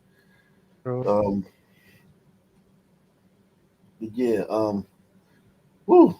Listen, man, it is what it is. Maybe we're getting our licks back. We're trying to get back for all the shit y'all been doing to us. Maybe it's time for another green light. Right. Let's get that green light, Wicked. Come on, man. We need that shit. Yeah, sons take that shit serious. They hear that green light, they're like, whoa. Might cut it down for everybody. We all be friends. Let's talk this out, man. They know that green light ain't no joke when them on burritos, man. When they finally get fed up and do that shit, somebody died. Yeah, then Bet Hombre is gonna start praying to their gods, start making sacrifices. Shit. Let's see this TD Jakes, man. TD Jakes. Listen, the only reason I'm covering this is because it's part of the Diddy story. TD Jakes, a pastor hanging out with Diddy, going to Diddy parties. It's crazy how not just going to Diddy parties puts you in the crosshairs, man. It's like facts. It's like now, it's like his name just 2 months ago, it wasn't like that. It was like, all right, well, like Diddy kind of weird, you know what I'm saying? He might be. Now it's like, you went to a Diddy party? Oh shit, you gay, and even if this guy's like the premier black preacher. He's like the Pope. You know how like Ben Crump calls himself Black America's Attorney General? This is Black America's. Does he really? Yeah, Ben Crump says he's Black America's Attorney General. This guy is bold. He's Black America's Pope. Right. Damn. Do you they love that nigga. Yeah. Do you fuck with him, Mike? On the regular? I've listened to his stuff like when I was going to church and shit 20 years ago. Yeah, I listen to his stuff all the time, man. He's a great speaker. I mean, he has a gift for speaking. I mean, he calls it an anointing, but he's a great speaker. He is a phenomenal speaker. He knows how to like make those Bible stories, bring them to life, man, and make them like mean something to you. Hit you in in your heart and shit. Like he good at the excellent, man. I put it like this. He like Crump. Like you know how Crump, he always win the cases, he always get you the money. If it's what I'm saying, it's like this guy, he's similar. He always win. So what you're saying is TD could be a pimp if he wanted to. Oh, without a doubt. He could be anything he wanted to be. He could be a congressman, a senator, he could be anything. Some of you logged in or come in out of concern. Some of you come in to hear what I'm going to say. All of you who expect me to address a lie, you can log off.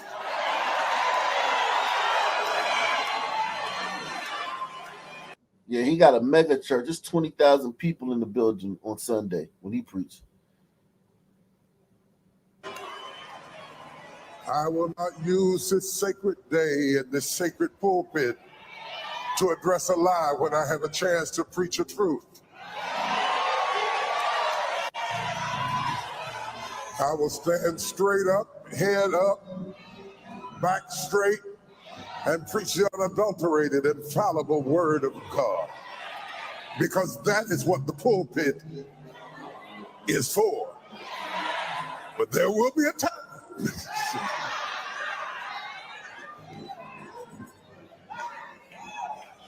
So you can stop dragging people and arguing with people and fighting and just log off. All you do is just hit the button. Right there. Log off. There is no show here. Huh? I think he's telling you to end your stream because like we're haters or something. That nigga got bread. I ain't no fucking hater. I just it just is what it is. They're dragging him for being at Diddy parties. He got all this footage of him hanging out with Diddy. This is what got it, and people coming out saying that he's gay and he's a power bottom. I don't know what a power bottom is, but I know it's like something about gay butt sex. He's pitching, not catching. St. Matthew. Forgive yourself for who you are not. You can't spend the rest of your life apologizing for stuff you can't change.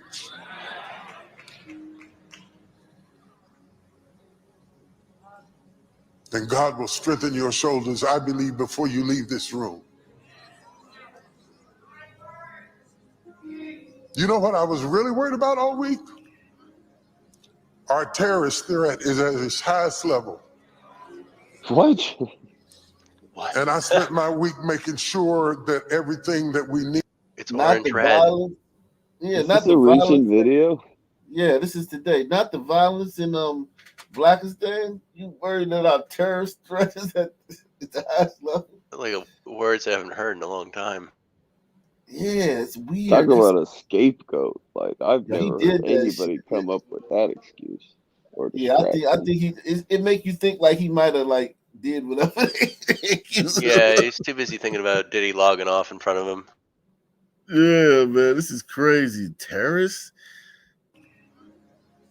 Our terrorist threat is at its highest level. And I spent my week making sure that everything that we needed was in place in case there was an attack. The attack is supposed to be against synagogues and churches in the South. And I knew today would be a target. KKK, of course. Of course. And we have all kinds of extra security precautions in place over your car, at the door, in the roof, in the back, all around us. On the roof? Because while they Korean were trying to rooftop kill snipers. me, I was trying to protect you.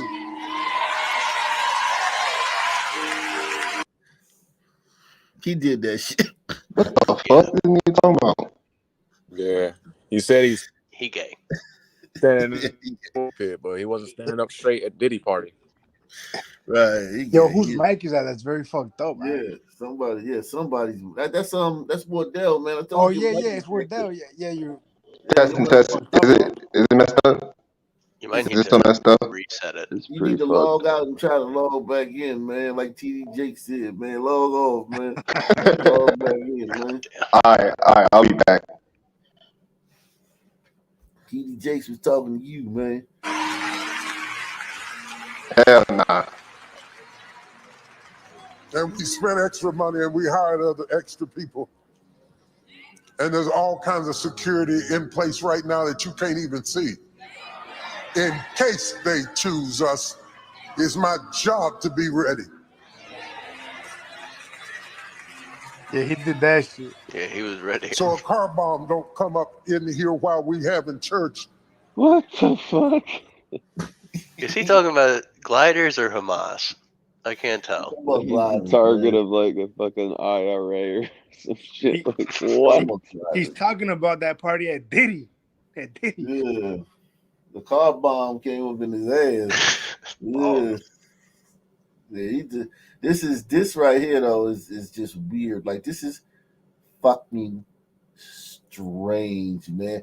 He'd have been better off Now, of course, these black people, they eating it up. They're gonna be like, "Oh my God, terrorism!" But to normal people like us, man, this is a red flag, yo. Like, yo, did you fuck a guy in his ass? Did you know that our terrorist level that has like what? Like Come he's on, man. he's not even trying to be coy about it. Security in place.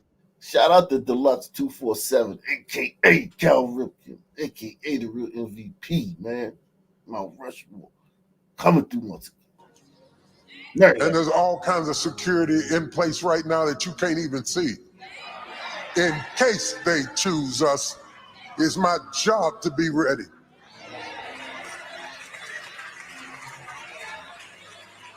So a car bomb don't come up in here while we having church.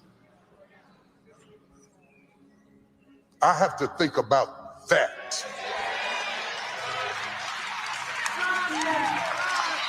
And anybody who has that kind of government on their shoulders don't have time to be playing with freaks. Okay, so he did finally address it, but still, like, it wasn't forceful enough for me. It was like you could have just said that. You could have just said, "I don't have time to be playing with freaks." Right? What the fuck? Yeah, man. What was all that shit about car bombs? Yeah, man, that was crazy, man. Yeah, all that build up to say that, kind of weird, kind of Yeah, sus. very sus, man.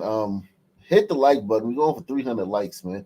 Everybody who's in there who hasn't hit the like button, hit it, man. We're going for 300 tonight, man. Wow, man. A lot going on, man.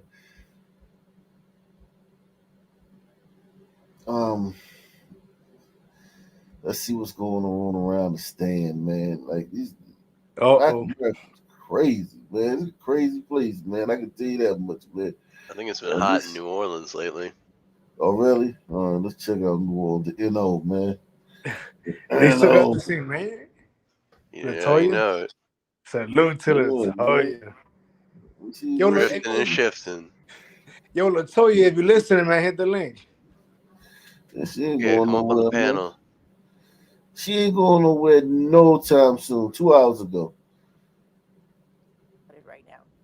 Now, this holiday weekend has been a violent one in the city of New Orleans. Since yesterday afternoon, 2 people died and multiple people were hurt in shootings across the city. The latest one claimed a woman's life. NOPD says it happened in the French Quarter on Canal and Exchange Place at around 3:30 this afternoon. Between Voodoo Market and Popeye's chicken, you gotta be fucking kidding me. Been to this Popeyes, man. Oh yeah. Yeah, man. That's a janky ass Popeyes too. Oh, it's just a regular All pie. It ain't Popeyes like are janky, special. except ones from Umbritos. But this one, you would think, you know what I'm saying, where it's at, it would be like different than not even just Ultra. a little different. Like just a little bit different. Like it might have like just a little cleaner, a little better staff, customer service. This is any Popeyes in any hood. Yep. Shit is crazy, man. They're bringing it down here. Yikes! This is not too uncommon. In the French, it was. I went to New Orleans in 2015, and it was then, but they told you if you was here, you was good. Just don't leave this area. They literally told you you're fine in here, in the French Quarter. But if it doesn't matter where you are, if some men get into an argument, that's wherever that happens. Yeah, that's true. Yes, true. Fair enough. On Canal and Exchange Place at around 3:30 this afternoon. Officers say that the woman was lying in the street when they arrived, and she later died at the hospital. Police have not released her identity or cause of death, but homicide detectives are investigating. And this came just hours after another shooting in the French Quarter, this time leaving 3 people hurt. NOPD Chief Ann Kirkpatrick says officers heard gunshots. NOPD Police Chief Ann Kirkpatrick, this goddamn woman. It's around 2 o'clock this morning. That's when they found 3 people shot at the corner of Toulouse and Dauphine. Police say 2 of the men were shot in the leg and the third was shot in the back. We reached out to the NOPD for an These update. gliders, these gliders just moseying, just moseying, scooting around. Yeah, and listen, man, they should be able to do that there, man. They should be able to scoot around this park and just stay away from the hoods and stay away from the black neighborhoods. You can't even do that no more. For an update on their current conditions, but have not heard back. Kirkpatrick says the holiday weekend is usually when cities across the country see an uptick in crime. In a statement, she said in part, this violence is going to take our entire This is the community. chief of police in New Orleans. This gray-haired glider granny. She's definitely going to be able to tackle this issue. Wow. This was LaToya's choice, by the way. It never ceases to amaze you, man. Like you think, like, it's kind of like this, man. Like, we all red pilled, man, or if you want to call that red pill about crime and shit. And still, man, like sometimes, man, I'd be like, wow, like I'd be like, yeah, right. damn, like, you know? Hell yeah. Hell yeah. Like, look. All right, let me tell you something, man. We've seen a lot of shit doing this with you, and I'm still amazed sometimes. Like, this year's amazing. Facts. I don't know, man. That story you just told about the son man cutting the brain out and all that in front of the kid, like, I don't even think the worst kind of horror film would come up with that. That was bad.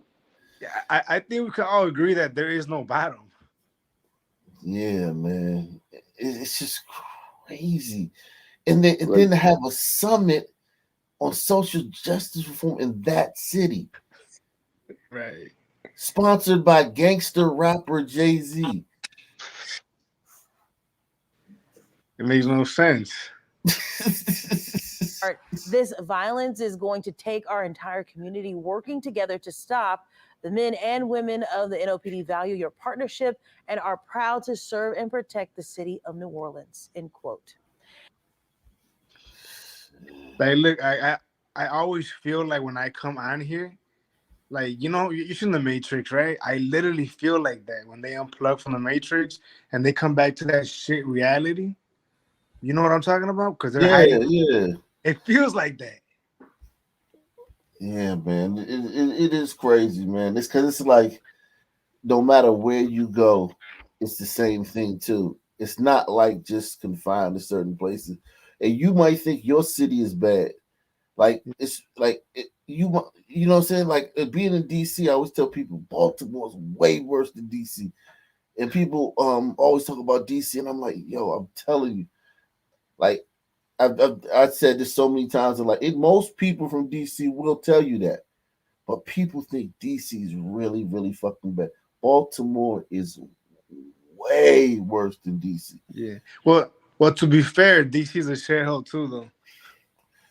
Yeah, I mean we're saved because you got so much culture there. You have the Smithsonian, you have Georgetown, you have the Capitol Hill where all the congressmen and their pages and their staffers live. You have you have Congress, you have the Library of Congress, you have the Capitol, you have the White House. So like it's really like a lot of stuff where it just like culture that kind of like at least keeps it somewhat, you know what I'm saying? Like a son man from DC, he can't be like, nigga, you went to the Aerospace Museum every year, motherfucker. You went to the goddamn thing for field trips and shit, you know, with school and shit. Like that's our field trips, going to the Smithsonian and shit. But like you had some kind of culture. You ain't just some back Birmingham, Memphis, backcountry son man that ain't never, you know what I'm saying? Coffee. Damn. Keep it real. That's true though. Damn. Shit crazy, man. Let's see this. Well, it was a violent afternoon in New Orleans. The latest incident is a double shooting in the 7th Ward. New Orleans police told us one of the victims is a young boy.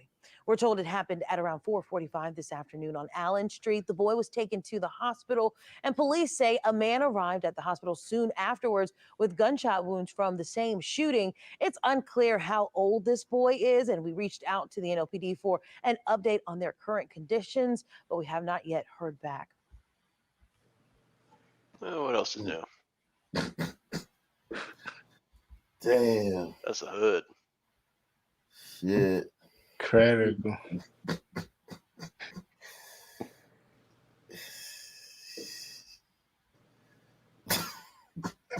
Yo, speechless, right?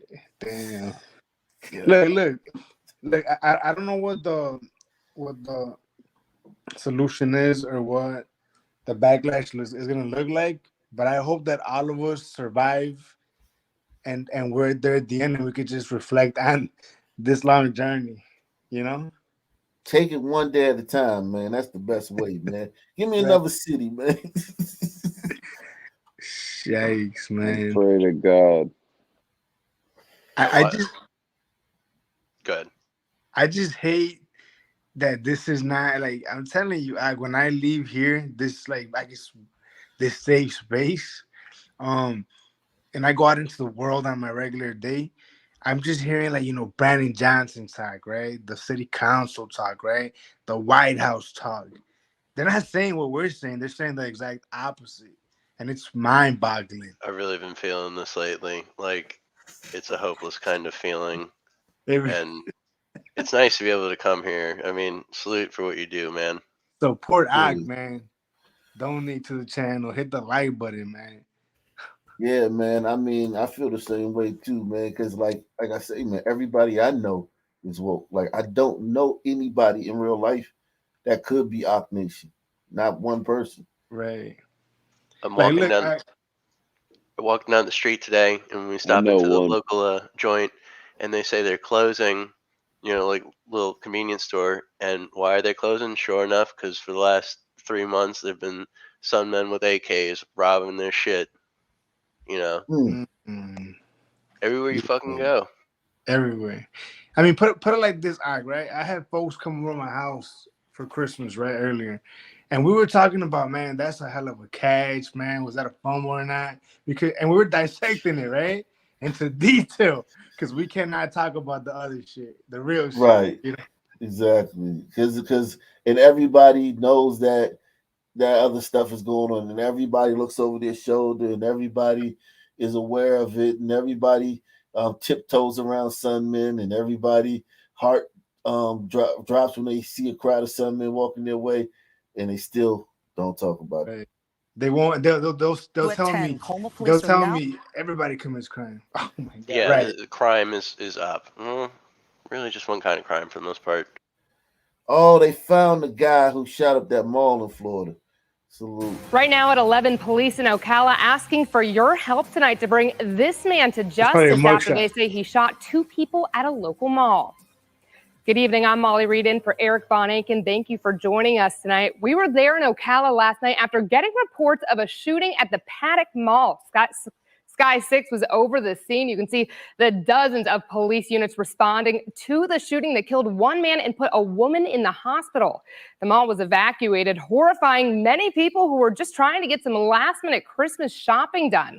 And now police say they know who was behind the chaos. This man, Albert Shell Jr. News 6's James Barbero has all new video police are using to piece the investigation together.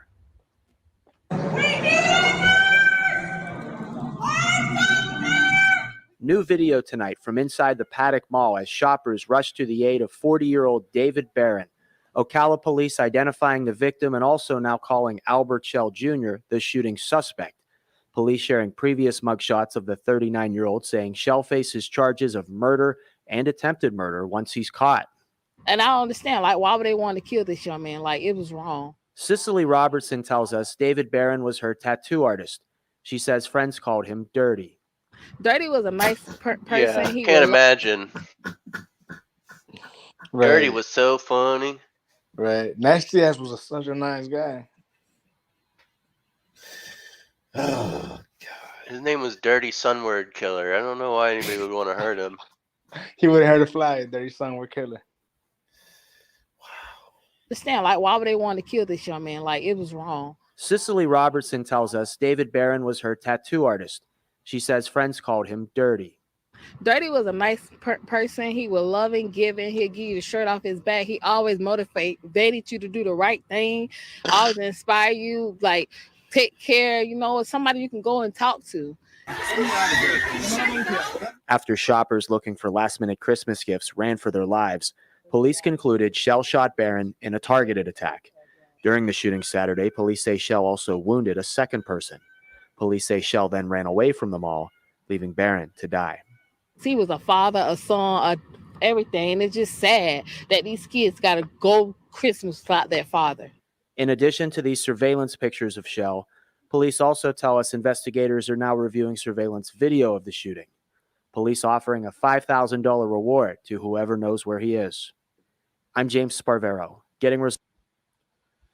But to be fair though, right? When I was younger, I used to hang out with this one glider, and we used to call him Joe Dirt.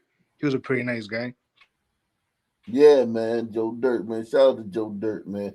Hold it down for me, man. I'll be ready.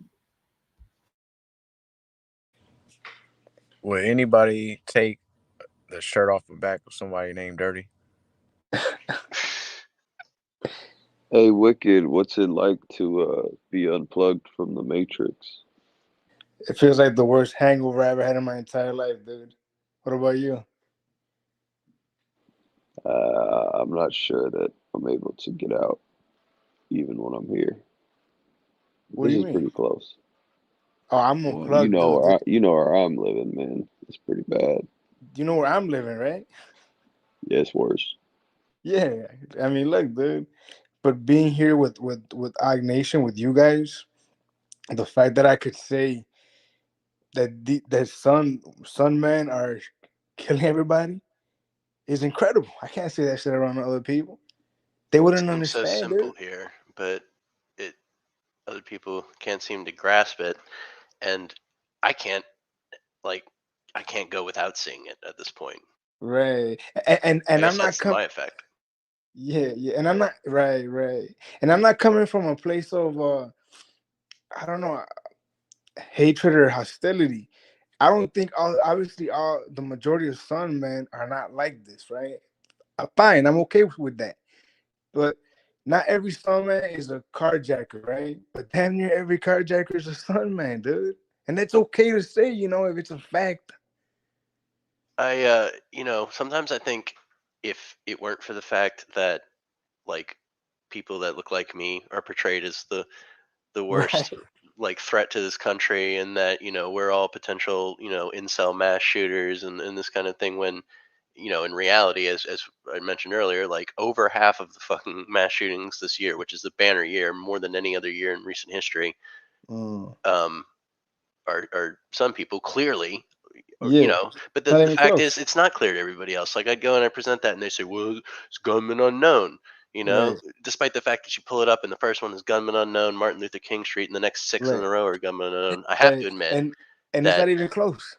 well, I have to admit that I was actually, looking at it very closely on the mass shooting tracker, I was disturbed to see how many glider domestic mass shooters there were deleting their entire families this year. Like, Yeah. there's a lot of them, But way more than I expected. But we there's, know yeah, gliders do that though.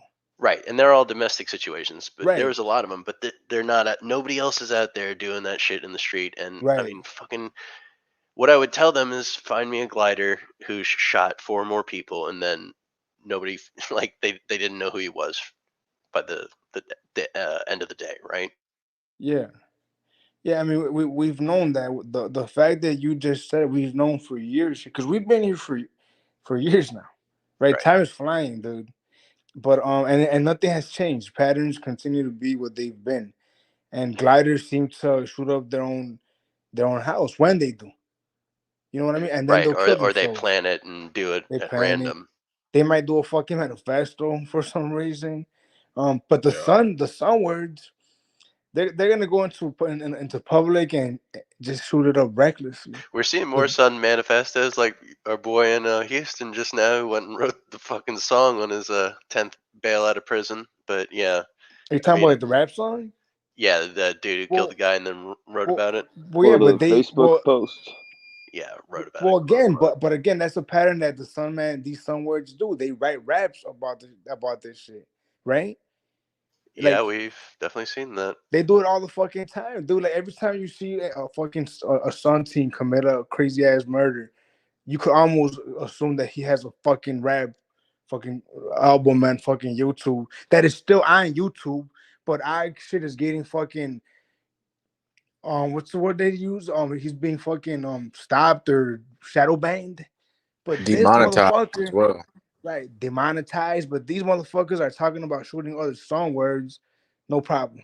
Yeah, and they get it's all backwards, and it's You know how like I've had song words tell me that they're part of a gang, right? And more than one has told me this that they write songs and put them on YouTube so that they could get money to buy guns, dude. I shit you not. directly funding the Right. slaughter. Yeah.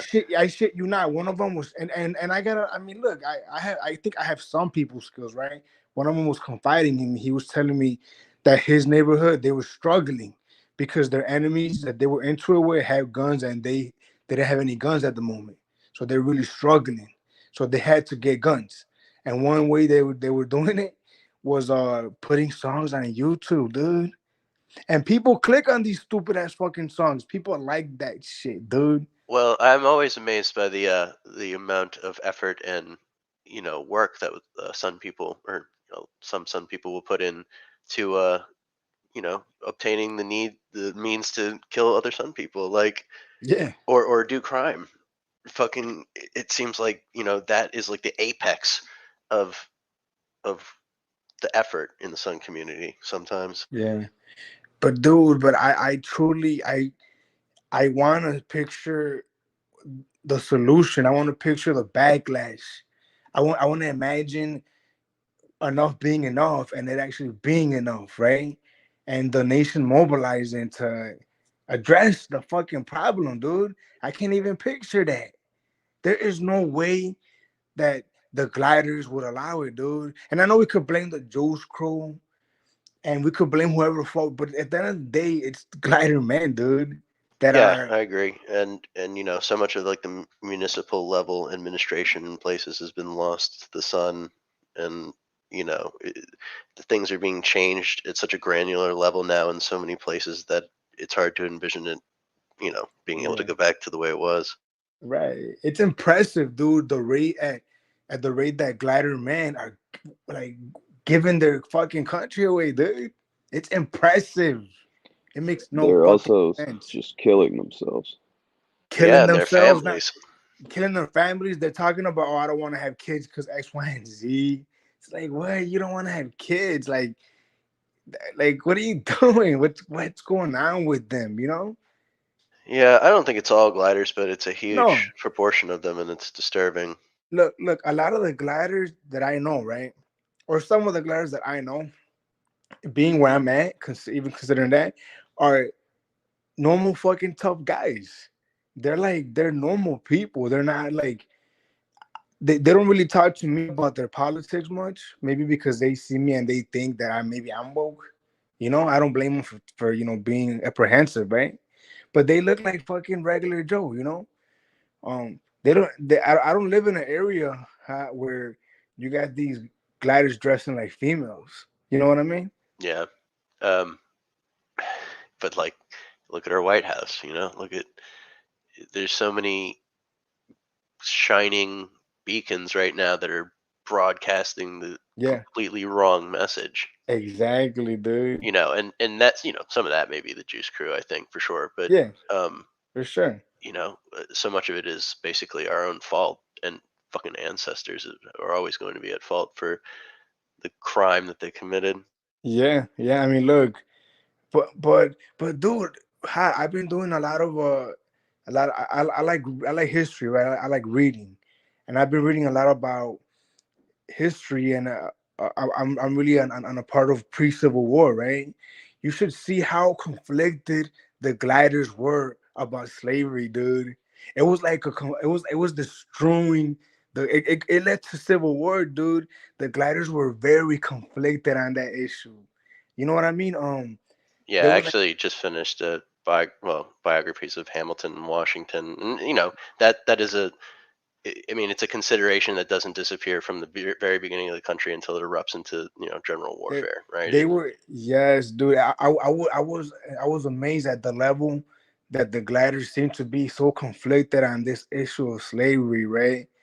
Um, I don't know, man. I just hate. I feel like I've been lied to, dude. Again, that's part of like the, not being in the Matrix. I feel like, this whole notion, that the gliders were just like attacking people, and I'm sure they were. Don't get me wrong either, dude. I can't imagine they were not, right?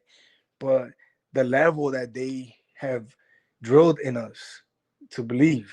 Yeah, I mean, it was I mean, it's been said many times, but it was a massively small minority of gliders that were causing this problem. Whether it was, I don't know, Juice Crew too, maybe, I guess, bringing some people over to the Americas. But I mean, They that owned goes all way the back slave before. ships. Yeah, whatever. Like, I mean, they wouldn't have been bringing them there if there wasn't a market for them, and that was primarily rich gliders in the South for the most part, but also in the North. And like, that shit has damned us in so many fucking ways for such a long, it may damn us entirely. Yeah, I don't know, dude, but I think I'm you're right. not trying to condemn gliders singularly for slavery or anything. I'm trying to condemn those the crime is more despoiling the land, if you know what I mean. Yeah, yeah. I mean, look, I'm gonna be blunt with you, dude. I think it's they should have sent them back the second that they decided they were not gonna any longer be slaves. It shouldn't have been a debate of The Civil War was they're too late. voting, They needed to send them back in the late 1700s. right? But this debate about them voting and whatnot, that shouldn't even been a debate. They should have been in a debate on should they be sent back or not. That should have been the like I'm talking about on the presidential campaigns, because that's what I've been reading about in particular recently. Just the different campaigns and what was the issue at hand for each one. What was the rhetoric? What was the hot button issue? Right? It should have been, and I know it sounds callous. I guess I don't know. It should have been sending them back though. You know? Facts, yeah. It's popular. Everybody knows that. That's what Lincoln. That was his ideal. He was a very idealistic person, obviously, but it's unfortunate they couldn't fulfill his ideals. You know when Lincoln won the presidency, his speech was mainly damn near begging the southern states to not worry. Like he was like throughout the entirety of his speech, he wanted to assure them that the North was not going to aggress them, and that they were not going to plan on taking their way of life. But obviously, they didn't believe him, Wicked. and How they did. much do you know about the post-Civil War and the Reconstruction period? Because that's very telling about. It's very relevant today. I mean, you see a lot of similarities in the Reconstruction efforts, and then Yeah, the lack of that, the vacuum of that. yeah. I read over something that was called, I guess, the lost cause, and I guess that was kind of the idea that touched on what's going on right now. Actually, the idea that there really couldn't be any coexistence. Yeah, they That spent 10 years, just Well, 10 whole years dedicated to reintegrating and rebuilding with the Sunmen in mind. It was not 10 years, that's a long time for the federal government to be prioritizing something. I think I've done a lot of reading about the Civil War. I've I've read a lot, and yeah, one thing that is always brought up by pro Southern gliders is that it had nothing to do with slavery. Essentially, there's the defense of the war, right. that it was a states' rights thing and had nothing to do Hmm. with slavery. Nothing that I'm saying hasn't been said before, but Yeah, it seems like cope to me, yeah, because yeah. like, it was very clearly about slavery, in It my was opinion, clearly about and slavery. it was about the states' rights to have slaves, Right. and like to say anything else about it is basically, in my opinion, the major tenet of the lost cause, right? I mean, there's a lot that gets said about that, and there's, the fact of the matter is most people who were fighting for the South didn't own slaves, were not rich, were drafted into the army. It is technically correct to say it's a states' right issue, not a Right, the states' rights to have slaves. It was a slave. What It was other? the slaves. But I mean, there may you're have been other missing things in play the there, point. but The the point, primary I think, debate in the that public consciousness was the slavery debate. Yeah. The primary driver of this war was The, slavery. the bigger issue than that, because the Republicans were not pushing to abolish slavery, they were pushing aggressively to stop the expansion of it. They didn't want it in Nebraska and Kansas. They wanted those to be free states. And that was really what the issue that boiled over. Because there was a pre-Civil War, I guess, in Kansas and Nebraska. I'm not sure you're familiar with that, but that was really the issue right there. That was really the issue that led to, actually, I don't know if you know this, but the Mexican American War. It was not to say that Mexico was being altruistic. They had their reasons, but they were trying to push the Texas gliders out of Texas, and the pretext they used for that was the slaves. The gliders in Texas were bringing a lot of slaves with them, and the hombritos started worrying about the influence and the plotting of the gliders over there. So they used slavery as a pretext to kick them out, and that led to revolt and whatnot. Yeah, But and whatever it may have been the smallest percentage of gliders that owned slaves, but yeah, the it was a way of life. I don't see how you can divorce it from the primary. no, it's not impetus of about the war. divorcing it. The point is the larger umbrella concept is states' rights, which is relevant today. So again, if we have a civil Yeah, war, it's going to be over that that's same fair, issue, but that's states' not. rights, not They were slavery. very much concerned with one right in Yeah, particular. slavery first, state rights second. And not to say that that there are not there's not other rights and things that were in question there and that kind of thing, Yeah. but to say that putting the cart before the horse is what I feel like I'm trying to say here. That Yeah, it feels like states' opium. rights is kind of not what everybody was talking about. Yeah, no, It was I mean, I was. You're right, but you have to have the context of slavery was Britain had already outlawed it many, many decades earlier. So on a global scale, it wasn't as acceptable. So at that point in time, yeah, okay, slavery is not in vogue anymore. So you're right. I'm more inclined to say it was totally about slavery because at that point it stuck out. Like most other countries, like France or whatever, they had stopped industrial slavery. and this is all my opinion. I just Yeah, no, based on what I've seen. No, but I think you're right though. I think it's copium. That's what it feels like anyway. Because I don't understand how anyone could say it wasn't about slavery. There's a lot of documents that show it. Letters that were written and signed by different men of importance that we have that was the issue being discussed. There was another party. It was slavery was such a hot topic issue, dude, that there was different parties being created from it. There was a party called the Free Soil Party, right? And to extend that, former Democratic President Van Buren, he became a Free Soil member, and he ran for president under that. And I think it was 1956. I want to say he ran under the Free Soil Party. It was about slavery, dude. I don't understand. You know, it was about slavery, and it's okay that it was about slavery. It is what it is, right? Yeah, I mean, I've got the declaration causes of this, seceding states pulled up, for every state, and pretty much every one of them explicitly mentions slavery as being the cause of the primary cause of the need to secede. Yeah. That seems telling. Right. And then there was another party created, bro, called the Know Nothings. Like I Know Nothing. They were called the Know Nothing Party because they were campaigning, dude, while completely ignoring the issue of slavery. So people called them the Know Nothings because everyone thought it was ridiculous that you would not address the issue that was on everybody's mind, dude, to the point, bro, that when James Buchanan, right, won the presidency, right, in 1956, right, that's when he won as a Democrat. 18, yeah. He literally said, dude, I shit you not, that's the year, that's around the time when the Republicans were created, right, because the Whig Party dissolved. But he was quoted as saying the radical rhetoric from the Republicans is going to lead to civil war.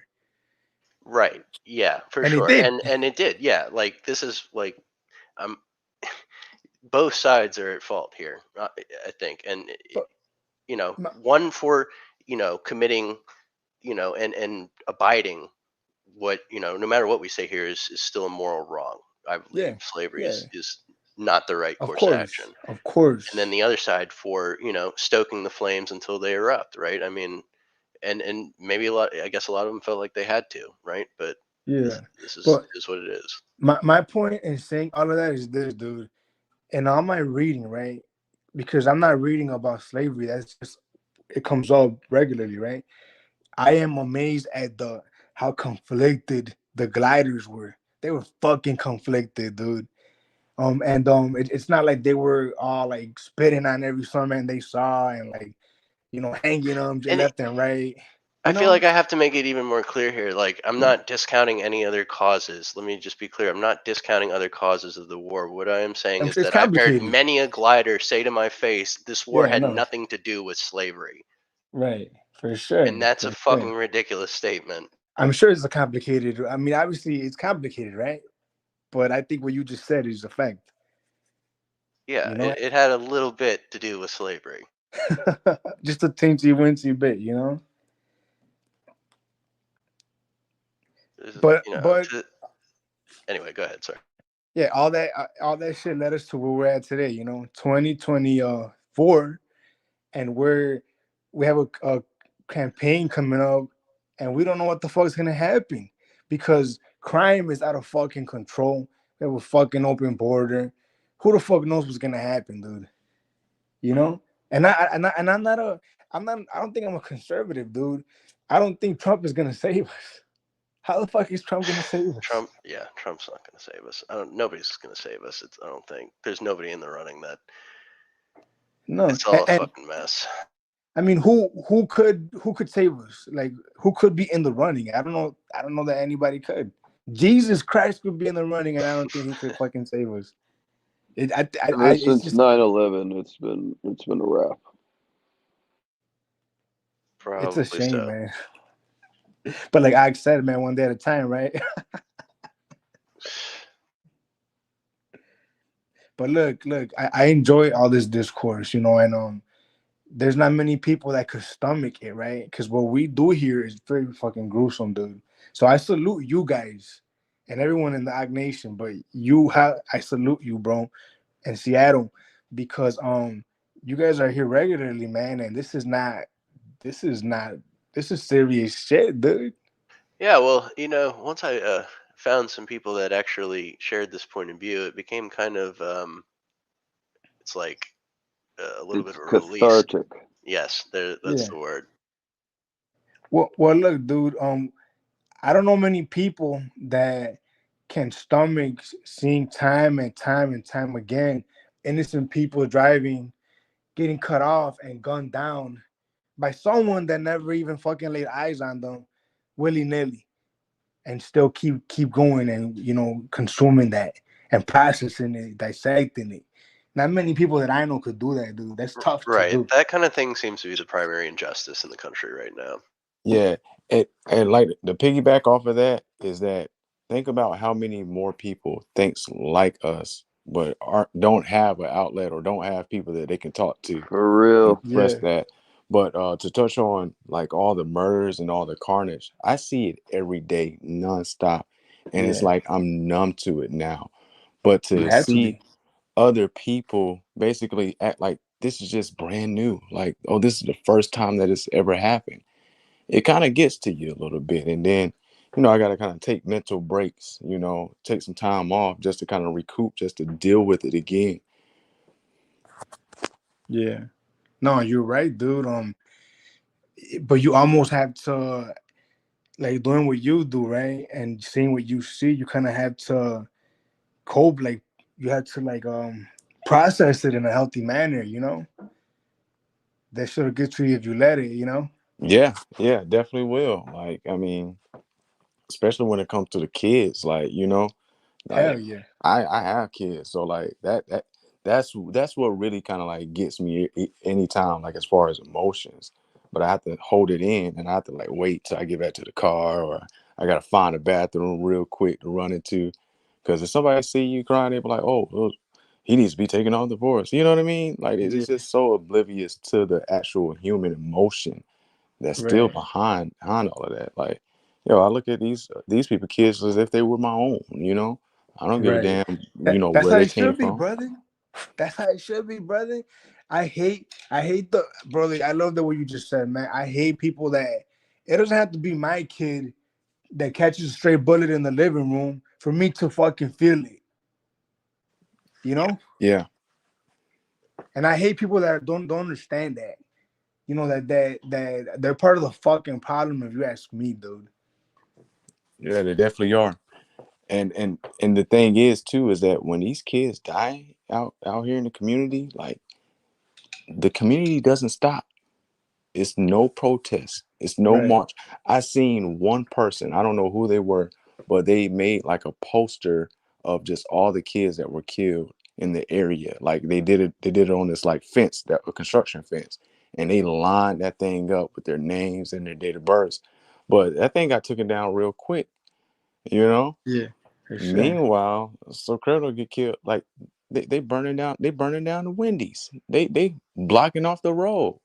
You Right. know, and it stayed blocked off until a little girl gets killed. And yet, if it wasn't for Officer B. Tatum, you Right. know, that mom's family never would have got no donation monies.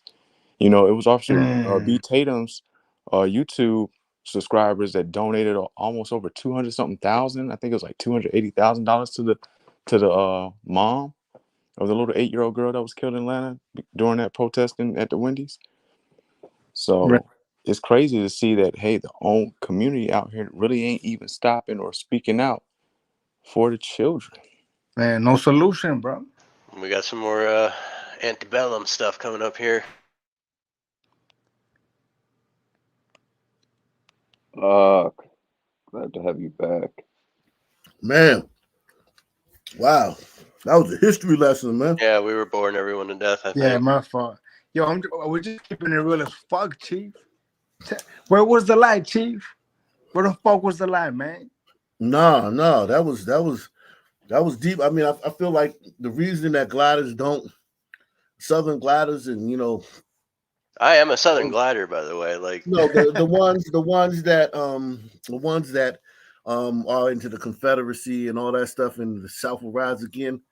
They don't want to be attached to slavery in any way. So by saying that the Civil War wasn't about slavery is divorcing themselves completely from it, because yeah, that's even sort of the though subtext. yeah, so they just cutting ties with it, and they know that shit was about slavery, but it's just they're just divorcing themselves from it, man. Yeah. Yeah. But yeah, everything I said was true though, man. Like from what I know, you know what I'm saying? Like I think a lot of black people say that too, that it wasn't about, because they need the victimhood. So if there was a war fought with 600,000 white men died, I mean, and those horrible deaths, like that mini ball that they were shooting out those guns, that wasn't like bullets today that just pierce you and sometimes go through you and sometimes just get lodged in you. The mini ball was literally like a big thick ball of iron, and when it hit you, man, it caused so much damage. Yeah, so all those gliders that got their legs amputated with no anesthesia just so they could survive getting shot with those mini balls. Hundreds of thousands of gliders got their legs cut off with no anesthesia. Yeah, man. And I could just, and like you could just imagine, you know what I'm saying? Like I'm looking at a picture of a gunshot fracture of the left femur by mini A ball, and it looks like popcorn. Yeah, The bone. exactly. It it was a different bullet, and it spiraled. It was a groove inside of those old pistols, and the mini ball had a groove on it. So and I mean, it whipped it at you, and when it hit you, man, anywhere, you were fucked. Like if it just hit you in your arm, like the damage, if your arm didn't get cut off, it would get gangrene and you would die. So anywhere it hit you, you had to go under the knife. And they sawed it off with a saw. And there was no anesthesia common back then.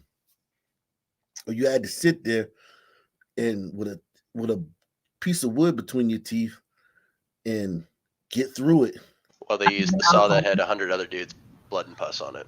Not even alcohol. Right. Yeah, they gave us some alcohol, but alcohol makes you bleed more. So it's like if you were lucky to have alcohol, but alcohol makes you bleed more. And it's like the guys who did that, think about them. Like you're talking about what cops think. Think about the guys, the Civil War doctors that got a line full of motherfuckers. There's 30 motherfuckers waiting in line to get their fucking limbs cut off. And you're the one doing it with a fucking saw. Salute to listen, man. This is the introduction to Negroes in Negro Land. The compiler of this volume deems it proper to protest here at the very outset of his undertaking against the unjust and ill-boding practice of indiscriminately stigmatizing as a traitor almost every man, whether in the North or in the South, in the East or in the West, who in the exercise of his constitutional rights and honest convictions raises his voice in opposition to the revolutionary and destructive measures of the party now dominant in our national legislature. With deep solemnity, the truth, he declares that he was always earnest and empathetic and even enthusiastic, and not less so now than heretofore, in deploring and condemning the act of secession, and at the same time in justifying and defending the principles upon which the government of the United States, when opposed by force of arms, maintained itself and reestablished its authority from the Potomac to the Rio Grande. Why then, why does a man who never by word nor by deed gave the least aid or comfort to the rebellion, but on the contrary did all he could to weaken and suppress it, why does a man of these antecedents, a plain, unpretentious citizen who until he became a Republican was always Whig of the school of Clay and Webster, who from the first to last heartily endorsed and supported the administration of Lincoln, and who has no ambition beyond the exact, it's a part I want to get to. Okay. The reason is broad, plain, and even more than sufficient. The party has since the termination of war viciously and unpardonably abandoned the old landmarks of just and sacred fealty to race. And it is now advocating what means the prostitution in bulk of a great and good white integer to the small and bad black fraction. The policy of the radical, not the Republican Party, if carried out to its logical ends, will inevitably result in the forced political, religious, civil, and social equality of white and black races. And the direful sequence of that result, so flagrantly unnatural and wrong in itself, can only be reasonably looked for in the ultimate degradation, division, and destruction of the Republic. It is in the sincere hope of lessening at least some of the dangers of the shocking and widespread calamities thus alluded to that this compilation is offered to an intelligent and indiscriminate public. So they're talking about what to do with the Negro after slavery. How are they going to betray their glider kinsmen down there, by putting them on the same level, right? Exactly. Even though we didn't do anything. They said that it would be it would destroy the country if you put blacks equal whites. There are now in the United States of America 30 millions of white people who are bound together by the ties of a kindred origin, by the affinities of a sameness of noble purpose, by the links of a common nationality, and by the cords of an inseparable destiny. We have here also, unfortunately for us all, 4 millions of black people whose ancestors, like themselves, were never known except in very rare instances, which form the exception to a general rule to aspire to any other condition than that of based and beast like slavery. These black people are by nature of an exceedingly low and groveling disposition. They have no trait of character that is lovely or admirable. They are not high minded, enterprising, nor prudent. In no age, in no part of the world have they of themselves ever projected or advanced any public or private interest, nor given expression to any thought or sentiment that could worthily elicit the praise or even the favorable mention of the better portion of mankind. Seeing then that the Negro does indeed belong to a lower and inferior order of being, why in the name of heaven, why should we forever degrade and disgrace both ourselves and our posterity by entering of our own volition into more intimate relations with them? So it's like this is written in like after slavery, like the 1970s or 1870s, when this guy wrote this book about Negroes in Negro land. Who's the author? It's a compilation. This guy But who's doing the yeah. forward, I think Hinton Rowan Helper. Okay. Yeah. And he's talking about like black people like dogs here, okay? He's saying like he's trying, but he's the reason he's talking about them like dogs is because he's trying to get rid of them. His goal was to get us sent back, all of us, to have the government send all of us back to Africa, every single one of us. So that's why he's talking so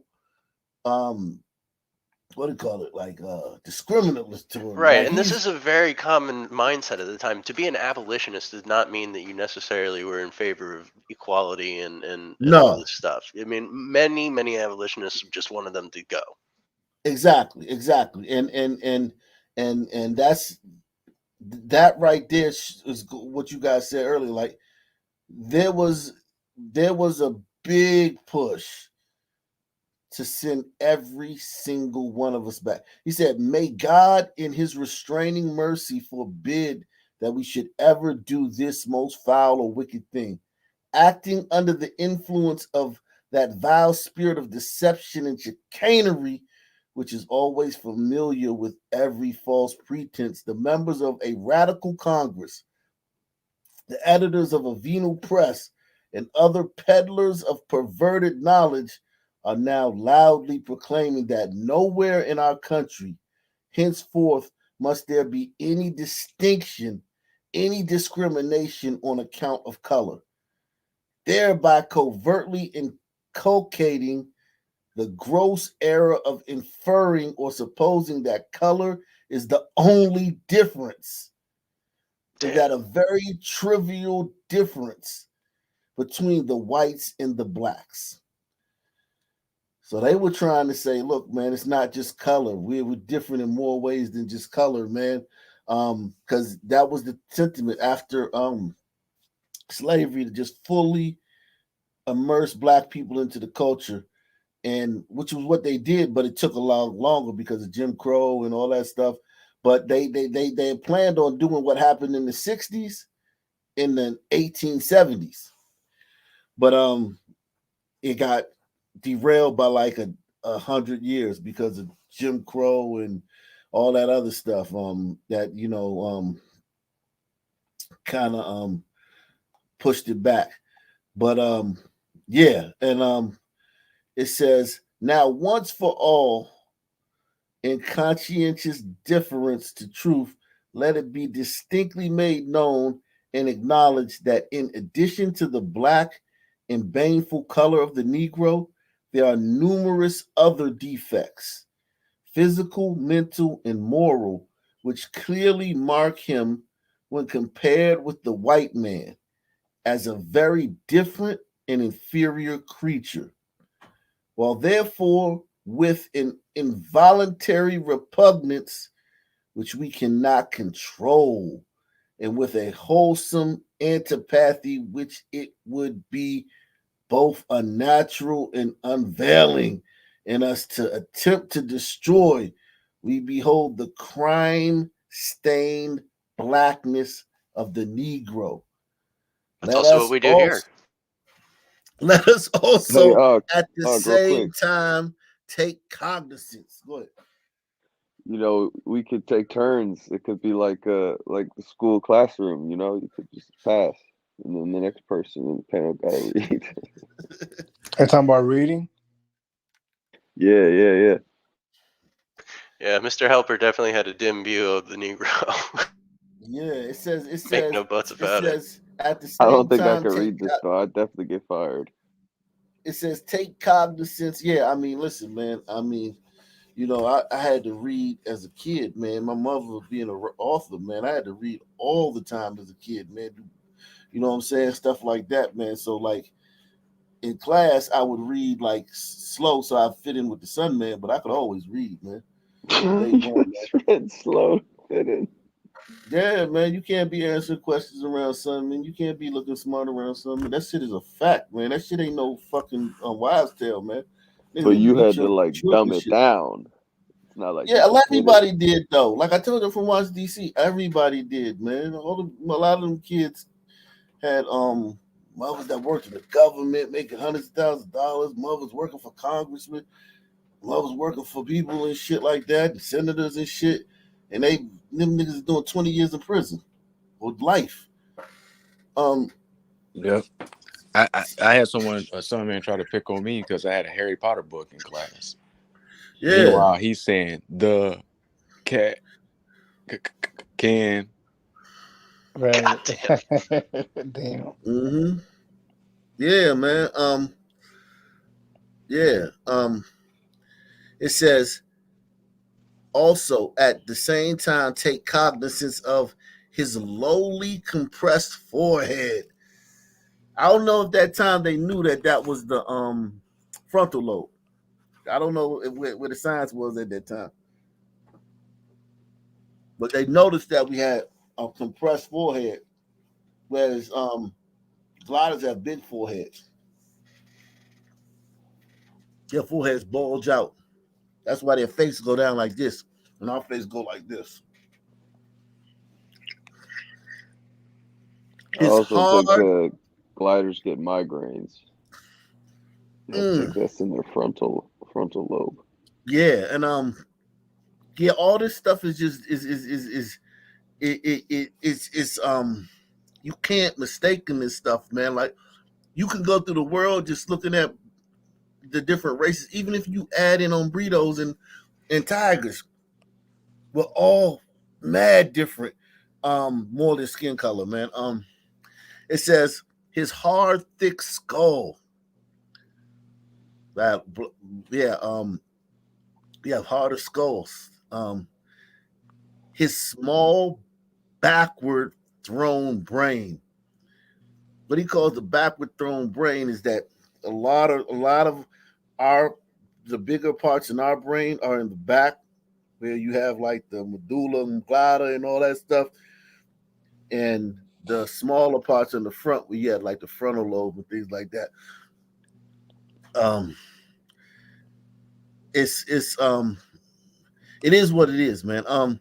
His short, crisp hair, of course, his flat nose, his thick lips, and none of this stuff offends me thinking about because that's literally the description. That's how black people look. I ain't offended by none of it. I'm offended by everything else he said before this, but these descriptions right here. I hate to Keep it real. That's just how we look. You know what I'm saying? That's just how we look. Goddamn, And that's I'm not mean. talking.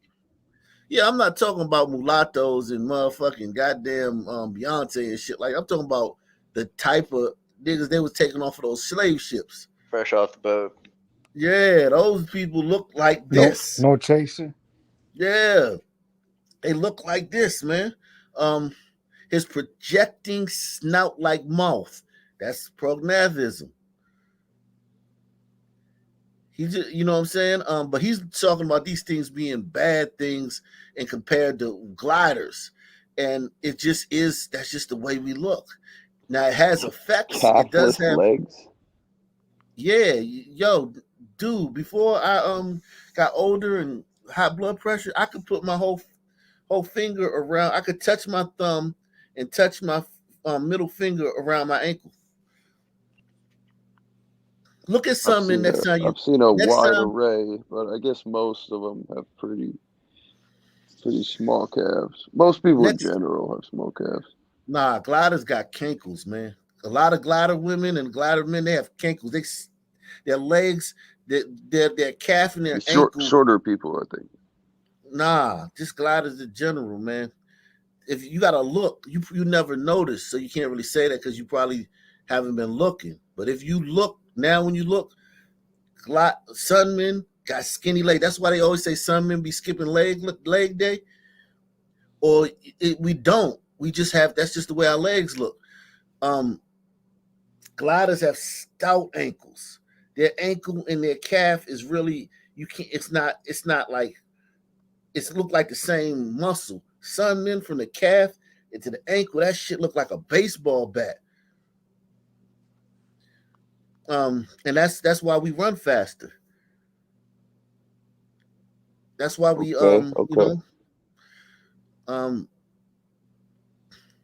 it says his strange eunuch toned voice. What does that mean? I don't know how eunuchs sound, but eunuchs I don't know how eunuchs sound. Maybe that's how eunuch. I think some men got a lot of bass in their voice. That's what. Yeah, that's that one what, doesn't seem right to me. Yeah, that's what. And maybe he's talking about East Africans because I know East Africans. So hey, they kind of sound like Indians a little bit, but West Africans, man, we got deep voices, man. It said the scantiness of beard on his face. The toughness and unsensitiveness of his skin, the thinness and shrunkenness of his thighs, the curved knees, the calfless legs, the low, short ankles, his long, flat heels, his glut-shaped feet, the general angularity and oddity of his frame. I think what he's talking about is our long limbs. We got longer limbs. You know, I believe Mr. Helper may have attended a slave auction or two. Yeah. Gliders got big torsos. Yeah, some men got longer limb to trunk ratio, man. Like for instance, me, I have a 7-foot wingspan and I'm 6'3". What the You know what I'm fuck, saying? Ogg? Yeah. You should be in the NBA. It's a lot of some. I mean, you got to be a good. It's a lot of some men with that. Allen Iverson, a lot of that's not that's put like it's not common, but it's some men could have long. They want like some like 6'8". You supposed to your wingspan supposed to be just your height, but a lot of some men got longer than average. Like if you ever watch a boxing match, right? If it's a black guy versus another race, like a Mexican or a white guy, look at the reach. When they do the tail of the tape and they do reach, look at the black guy's reach is always much longer than the other person's reach.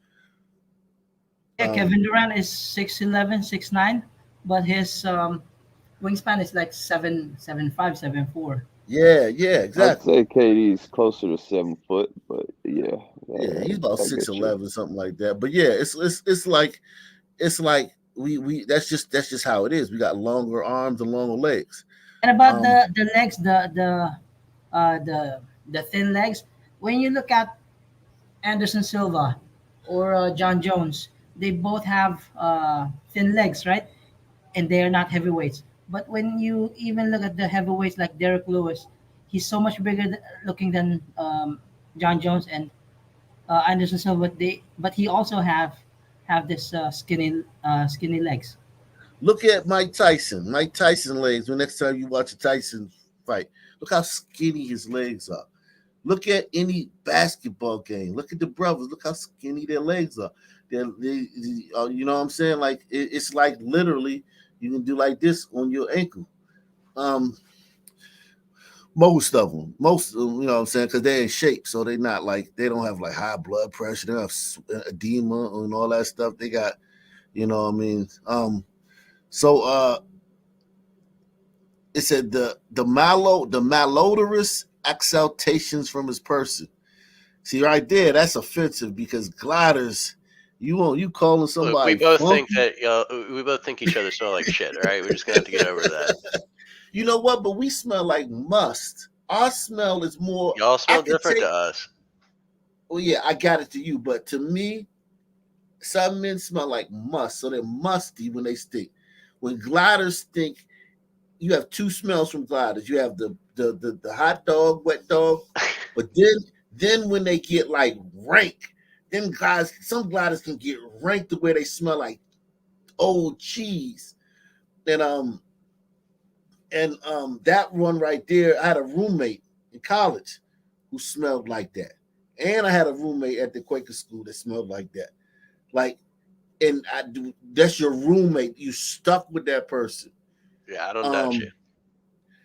Smelled like cheese, and both of them were rock. One was goth. The one in college was goth, and the other one in high school he was like grunge or something like that. But I mean, never showered, never thought about showering. Had girlfriends and everything. I'm telling these guys, it wasn't like these guys wasn't fucking. They had girlfriends, and smelled like cheese, old cheese. And I never really smelled some men sounding like that. Some men be musty more so. You know what I'm saying? Where it's like a smell of like I can't really explain it, but it's like just the smell of like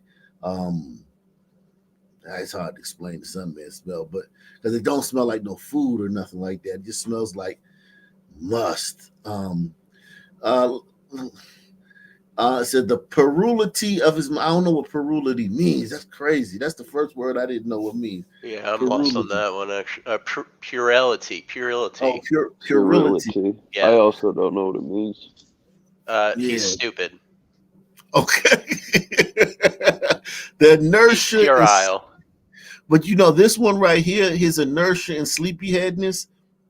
One thing they didn't know about black people back then was diabetes. So diabetes wasn't like a thing. It wasn't coined or as what you call it, diagnosed. So black people, a lot of slaves that were diabetic would just seem lazy. You would seem like you were lazy. White people didn't understand that. They just like, yo, genetic? Well, diabetes is prone. Sugar, sugar diabetes and salt, high blood pressure, and things like that. Those things make some men unable to. It messes up your wind and your ability to exit to work. So a lot of some men were deemed lazy and idle, but they really just had high blood pressure. They had diabetes, and you was just lazy, and they kill your ass or whip you. Yo, Wouldn't that mean they were eating pretty good? Well, you got to understand too. The sun man died in Africa that we evolved in over centuries. We didn't have no salt. Sun men didn't use salt for millennia. So they were like, salt is like our liquor. How liquor is for Native Americans, salt is that to us. Like once we get the taste of salt, we are addicted to it. Look at all sun foods. Even those who live on the coastlines, no salt. No, but that's because salt was readily available, and we had the easiest access to it. And when people enslaved us, they made us work in salt mines. But us in our own villages, in our own societies, we didn't use salt. So did y'all eat raw meat? Smoked meat and cooked food and some and also cooked food, but you didn't use salt. Like some men didn't Sun use salt. dried.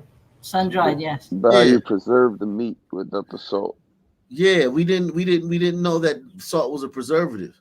We never used salt as a preservative. We only used. I'm wondering what impact that might have had. I That's did my an question. episode on that where the glider went over there to that tribe in Africa that eat all the strange stuff, and they ate the goat alive and everything, and they was making this little seasoning, this little whatever it was. Mosquito cookies. Let's talk Yeah, about the that sometime. charcuteries too. About the food that affects people, not just some men. Yeah, some men is addicted to salt. No, not just salt. Like for example, people who eat seafoods like shrimps and lobsters and mussels and clams. Those things are disgusting, at least to me. But people are eating those things. Oysters. Yeah, Those are, gliders can eat raw oysters. I seen gliders yeah. eat like 36 raw oysters in a row, and you're like, "What the fuck, yo?" And they're just knocking them down. But that's gliders. They have a different palate. That's like equivalent to dumpster and landfill divers here in the Philippines. I compare that to like that. I thought some people loved crab and stuff like that. We like crabs. We like crabs. You know why? Because of the Old Bay. Give us some crabs without no Old Bay seasoning. We like the Crabs Old with Bay. hot sauce is the It's best. the Old Bay, man. The Old Bay is what draws us to the crabs because that's salt. If you look at every Sunman food, everything they call a Sunman food, what do Sunmen make fun of gliders about in America? Lack that they of don't seasoning. season their food because we Retarded, by the overseason too our bland. food. Yes, too bland. They're saying it's too bland. They Yeah. eat tasteless foods. Yeah, we overseason our food. Now gliders evolved with salt, so salt is not. They don't get addicted to salt. Now, if a glider eats too much salt, yeah, he gonna get high blood pressure, but they're less likely to get it because they don't. It's just the same thing with Native Americans and liquor. They didn't evolve with the ethanol liquor or whatever it is. They had their own drinks, but it wasn't the liquor, the spirit that they never evolved with that. So they never knew how to digest it. And so when they get drunk, they get drunk. Like a hombrito's drunk is way different than your drunk. He's fucked up. He'll think he can drive. Like you'll be so drunk you can't even walk. His ass will be driving down the street. I was just thinking that too. Seen the body cam footage of some fucking blasted on burritos. Oh my god. Yeah. He'll be driving, when you're in a state where you can't pick your head up.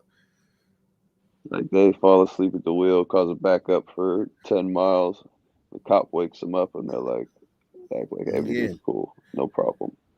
Yeah, but this guy was trying to get, he was trying to get Sunmen evicted. He was this guy who wrote Negroes, who wrote the forward the Negroes, Niggerland, his goal. Embellishing. Yeah. And but look at this though. But everything in this part is right. Everything in this part is 100% right. It said the proverbial dishonesty. And who's known for doing the most lying? Let's just talk about it. What do we talk about every day? The juice some people, some fucking ain't shit thug. Yeah, like what you said, KB, the embellishment, because sometimes you don't need to think deep if what you're saying is true, right? So, well, he has a political objective, so that explains why he's gonna really play it up and ham up. And that's connected to what Ax said earlier. When they have this diabetes, and then the masters don't know what that is, they call the some man lazy. So that's why it's connected to this proverbial dishonesty. Sometimes they could be honest, they're not feeling well, but they get whipped because they are branded as lazy. Because you can't understand, you can't believe that this guy who hasn't really worked half a day is that tired.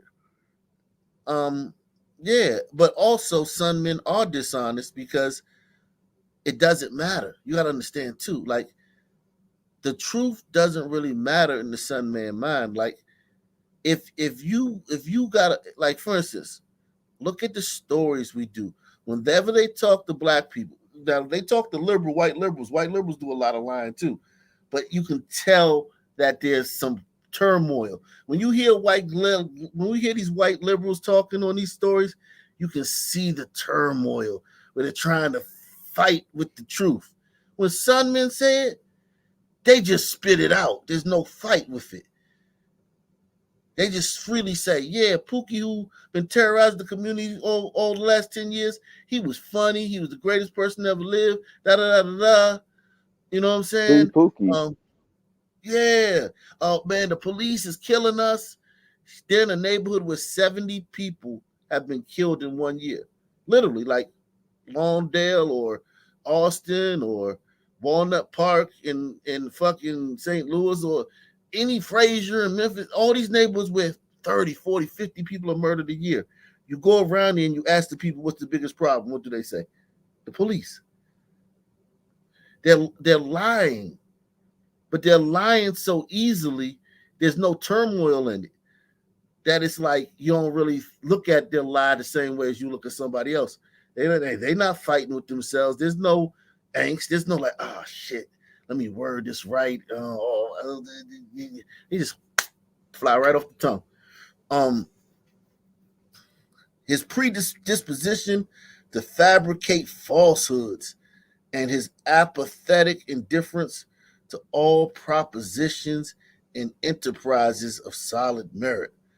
Now, I don't know about that one, but the dishonesty, yeah, some people they can just we can lie without we don't feel bad when we lie.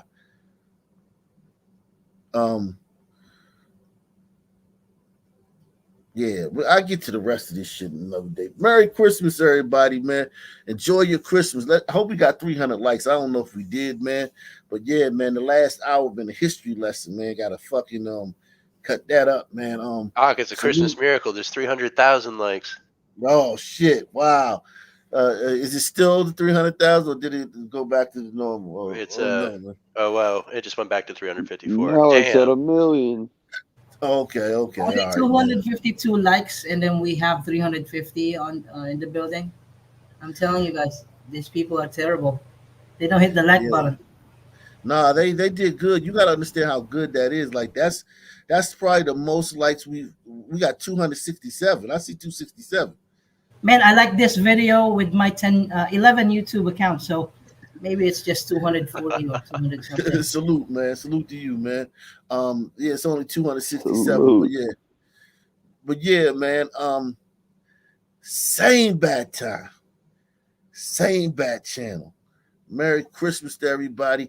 I'm out of here. Peace out. Merry Christmas. Peace.